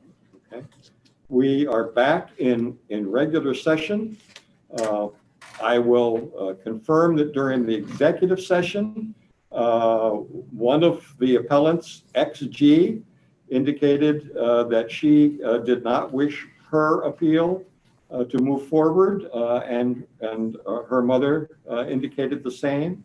So we are considering a motion in the matter of MG, John Bird. In the matter of MG, I move to overturn the deputy commissioner's decision. Is there a second? Second, Jana Lapointe. Jana Lapointe has the second. Okay. Is there any discussion among members of the board? Hearing none, I ask for the roll to be called. Wilson Hess, Aye. Jane Sexton, Aye. Wendy Alt, Yes. John Bird, Yes. Vern Jadens, Yes. Peter Geiger, Yes. Martha Harris, Yes. Jana Lapointe. Yes. Vote being unanimous for all those present and voting, the commissioner's decision is overturned. The transfer is granted. The board will be in communication with you in writing no later than Monday of next week to affirm its decision. We wish you and your family the best for this school year. Thank you. The next item of business. Thank you so much. You're very welcome. Is in the matter of AM and RN, and having stipulated the terms and conditions under which the board will go into executive session. We'll now entertain a motion from Jana Lapointe to enter into executive session in the matter of AM and RM. So moved. Is there a second? By John Bird. Okay, we're going to call for the vote on that. If there's no discussion, call for the vote by roll call, please. Wilson Hess, Aye. Jane Sexton, Yes. Wendy Alt, Yes. John Bird, Yes. Vern Jadens, Yes. Peter Geiger, Yes. Martha Harris, Yes. Jana Lapointe. Yes. Okay, thank you very much. The board will go into executive session now. As before, we will put all those that are on Zoom in the waiting room, and we'll begin the executive session in just a minute.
Yes. Okay, And we're back in regular session. It is 3:10 PM. And the chair would entertain a motion on the matter of AM. Yes, I'd like to make a motion not to override Deputy Commissioner Chuhta's decision for AM. Okay, there's a second. Second. Second from John Bird. We'll ask that the roll be called. Wilson Hess, Wilson Hess says no. Jane Sexton, No. Wendy Alt, No. John Bird, Yes. Vern Desjardins, No. Peter Geiger, Yes. Martha Harris, No, Jenna Lapointe. Yes. By my count, the vote is 5 no and 3 yes. Correct. Okay, the motion does not carry. I'll ask therefore for an affirmative motion that reflects the consensus of the board so that we can structure it in that fashion. Do I have an affirmative motion? So I'll make a motion to, on AM to overturn Deputy Commissioner Chuhta's decision. Do I have a second? Second. John Bird. I ask that the roll be called on the second motion. Wilson Hess, Aye. Jane Sexton, Yes. Wendy Alt, Yes. John Bird, No. Vern Desjardins, Yes. Peter Geiger. No. Martha Harris, yes, Jenna Lapointe. No. Votes being 5 in the affirmative and 3 in the negative, the motion carries. In the matter of AM, the commissioner's decision is overturned and the transfer is granted. You have a motion in the matter of RM. Yes. I make a motion in student RM not to override Deputy Commissioner Chuhta's decision. Is there a second? Second. John Bird, second. The roll will be called. Wilson Hess, No. Jane Sexton, Yes. Wendy Alt, Yes. John Bird, Okay, it's to uphold the decision. The Yes. question was, what is to uphold the decision? Yeah, it was not to overturn. That is correct. Confused me. Not to overturn. Oh, Motion is to, not to. Wait a minute. Okay, so it's not to override his decision. To confirm his decision is what I Correct. understood the Yes. intent of your to motion uphold to his be. decision. To So uphold his a vote of decision. yes Correct. is to affirm the deputy commissioner's decision. Correct. At this point, we have 3 votes that have been cast. Correct. 1 to not to confirm and 2 to confirm his decision. I believe that's what we have, Yeah. Mary. Is that correct? Oh, 3 votes cast? 3 votes Correct. cast. Okay. Yes, John, you're the 4th. Okay, I think we're under. to uphold his decision, which was to reject the appeal. Correct. Yes. Vern Desjardins, You know, this has been confusing, really confusing because of the negative, Mhm. which is not how we typically vote on it. And so now I'm second guessing myself. Jana's motion was not to overturn. Correct. So to that, if I were to say yes, then we don't overturn. So I need to say no, I do want to overturn. So my response is no. Okay. to overturn. Peter Geiger, Wait, wait, I'm all confused. I'm all confused. No, your logic supports your vote. Yes. Okay. Martha Harris, No, Jana Lapointe, Yes. Did Peter vote? yes. What was Peter's vote? Yes.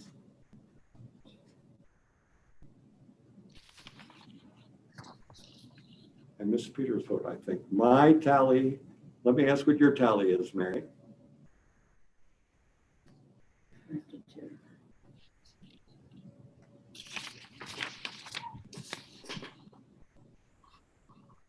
I believe I have 3.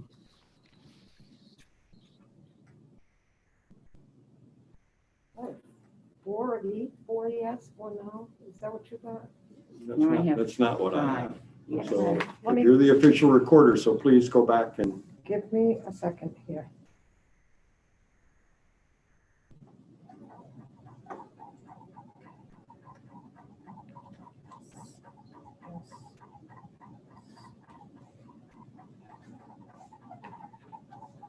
Sorry.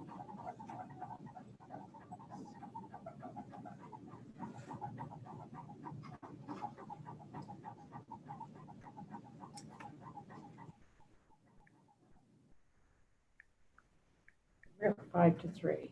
and would you just run through the roll 5 call yes, and tell us 5 what you, yes. just 3 run through no. the roll call and tell us what you have, and so people can hear what they. For each person? Yes, please. Okay. I have no for Wilson, Correct. and I have yes for Jane. Jane? Jane? Yes, I agree. Affirming, okay, thank you. And I have yes for Wendy. Yes, that's what I intended to vote. And I have no for John. No, I think you had yes for me. Yes. Okay. John was a yes. Fern, I have no. Correct. Peter, I have yes. Martha, I have no. And Jana, I have yes. Okay.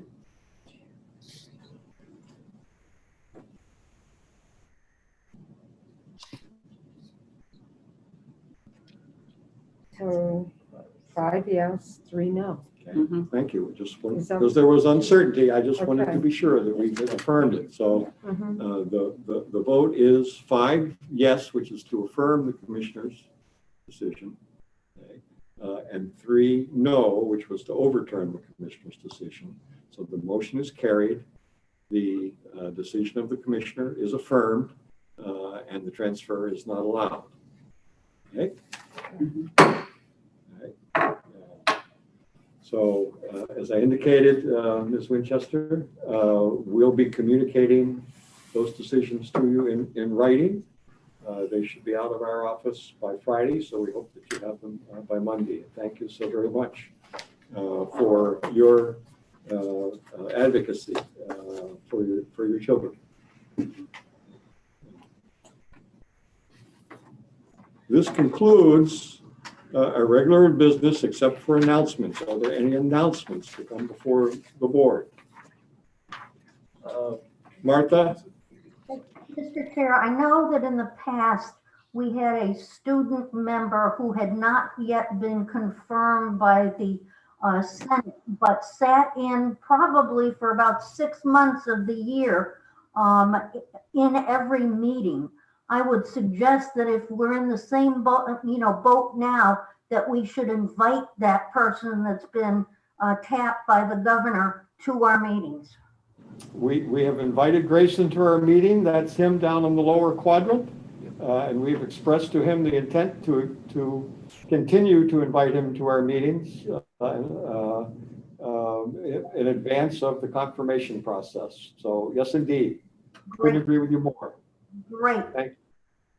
And I hope, Grayson, that's your understanding that, we'll be inviting you to our regular meetings, which leads me to my announcement, which is our next meeting will be on November 4th, which is a week earlier than we normally do it. Some folks would be inclined to say we'll know what the results of the election are on November 4th. I'm not quite so sanguine about that. I think we'll know some things and not others. I'm not sure we know on the 11th either. So, but nonetheless, we'll know what we know then. Yes, Jane. I was going to email people some suggested comments on the proposed calendar, just so that in November we can weigh in on what the 2021 draft is. That's excellent. I remind folks that that is one of the duties of the vice chair to look at our calendar. So thank you for doing that. We'll look forward to that. John? Wilson, this was addressed to you. It's about tomorrow's meeting, Educate Maine and Ed Cervone and Jason Judd. This is John Mulaney. This is part of this innovation program. Has this been circulated to everybody? I haven't. But it's tomorrow afternoon, 3:30 to 4:30. I'm gonna tap into it. It's let's see, what's her name? Wow. Anyway. Judith Jones. Well, it's a Thomas College initiative with John Mulaney's endorsement, and it sounds like a great program. This was addressed to you. I have a copy of it, but I guess it didn't go to everybody else. I got it. I have it. And it was from, you say John Mulaney? John Mulaney, yeah. Dear Wilson. I don't believe I forwarded it. Did I send it to you before, Mary? That doesn't ring a You bell. may have copied me on it because I do know him. It is on my calendar. But it's called Education Innovators Series. Right. It's tomorrow, 3:30 to 4:30, virtual Zoom event. And featuring Jason Swanson, Director of Strategic Foresight. I have no idea. But John is endorsing this. We will send it to Mary to distribute to members of the board. Thank you, John. So. Very good. Are there other announcements?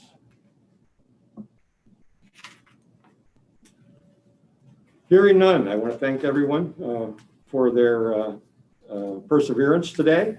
And thank you for your service on committees.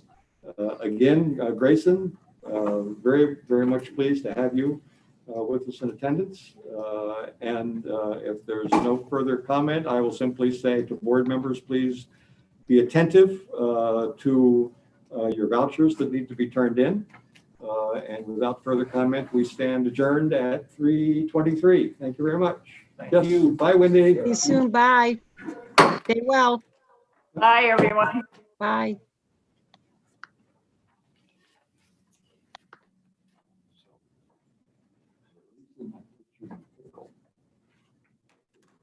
My count said we had as many people saying they weren't going to take a position as they were. Right. And I thought we were very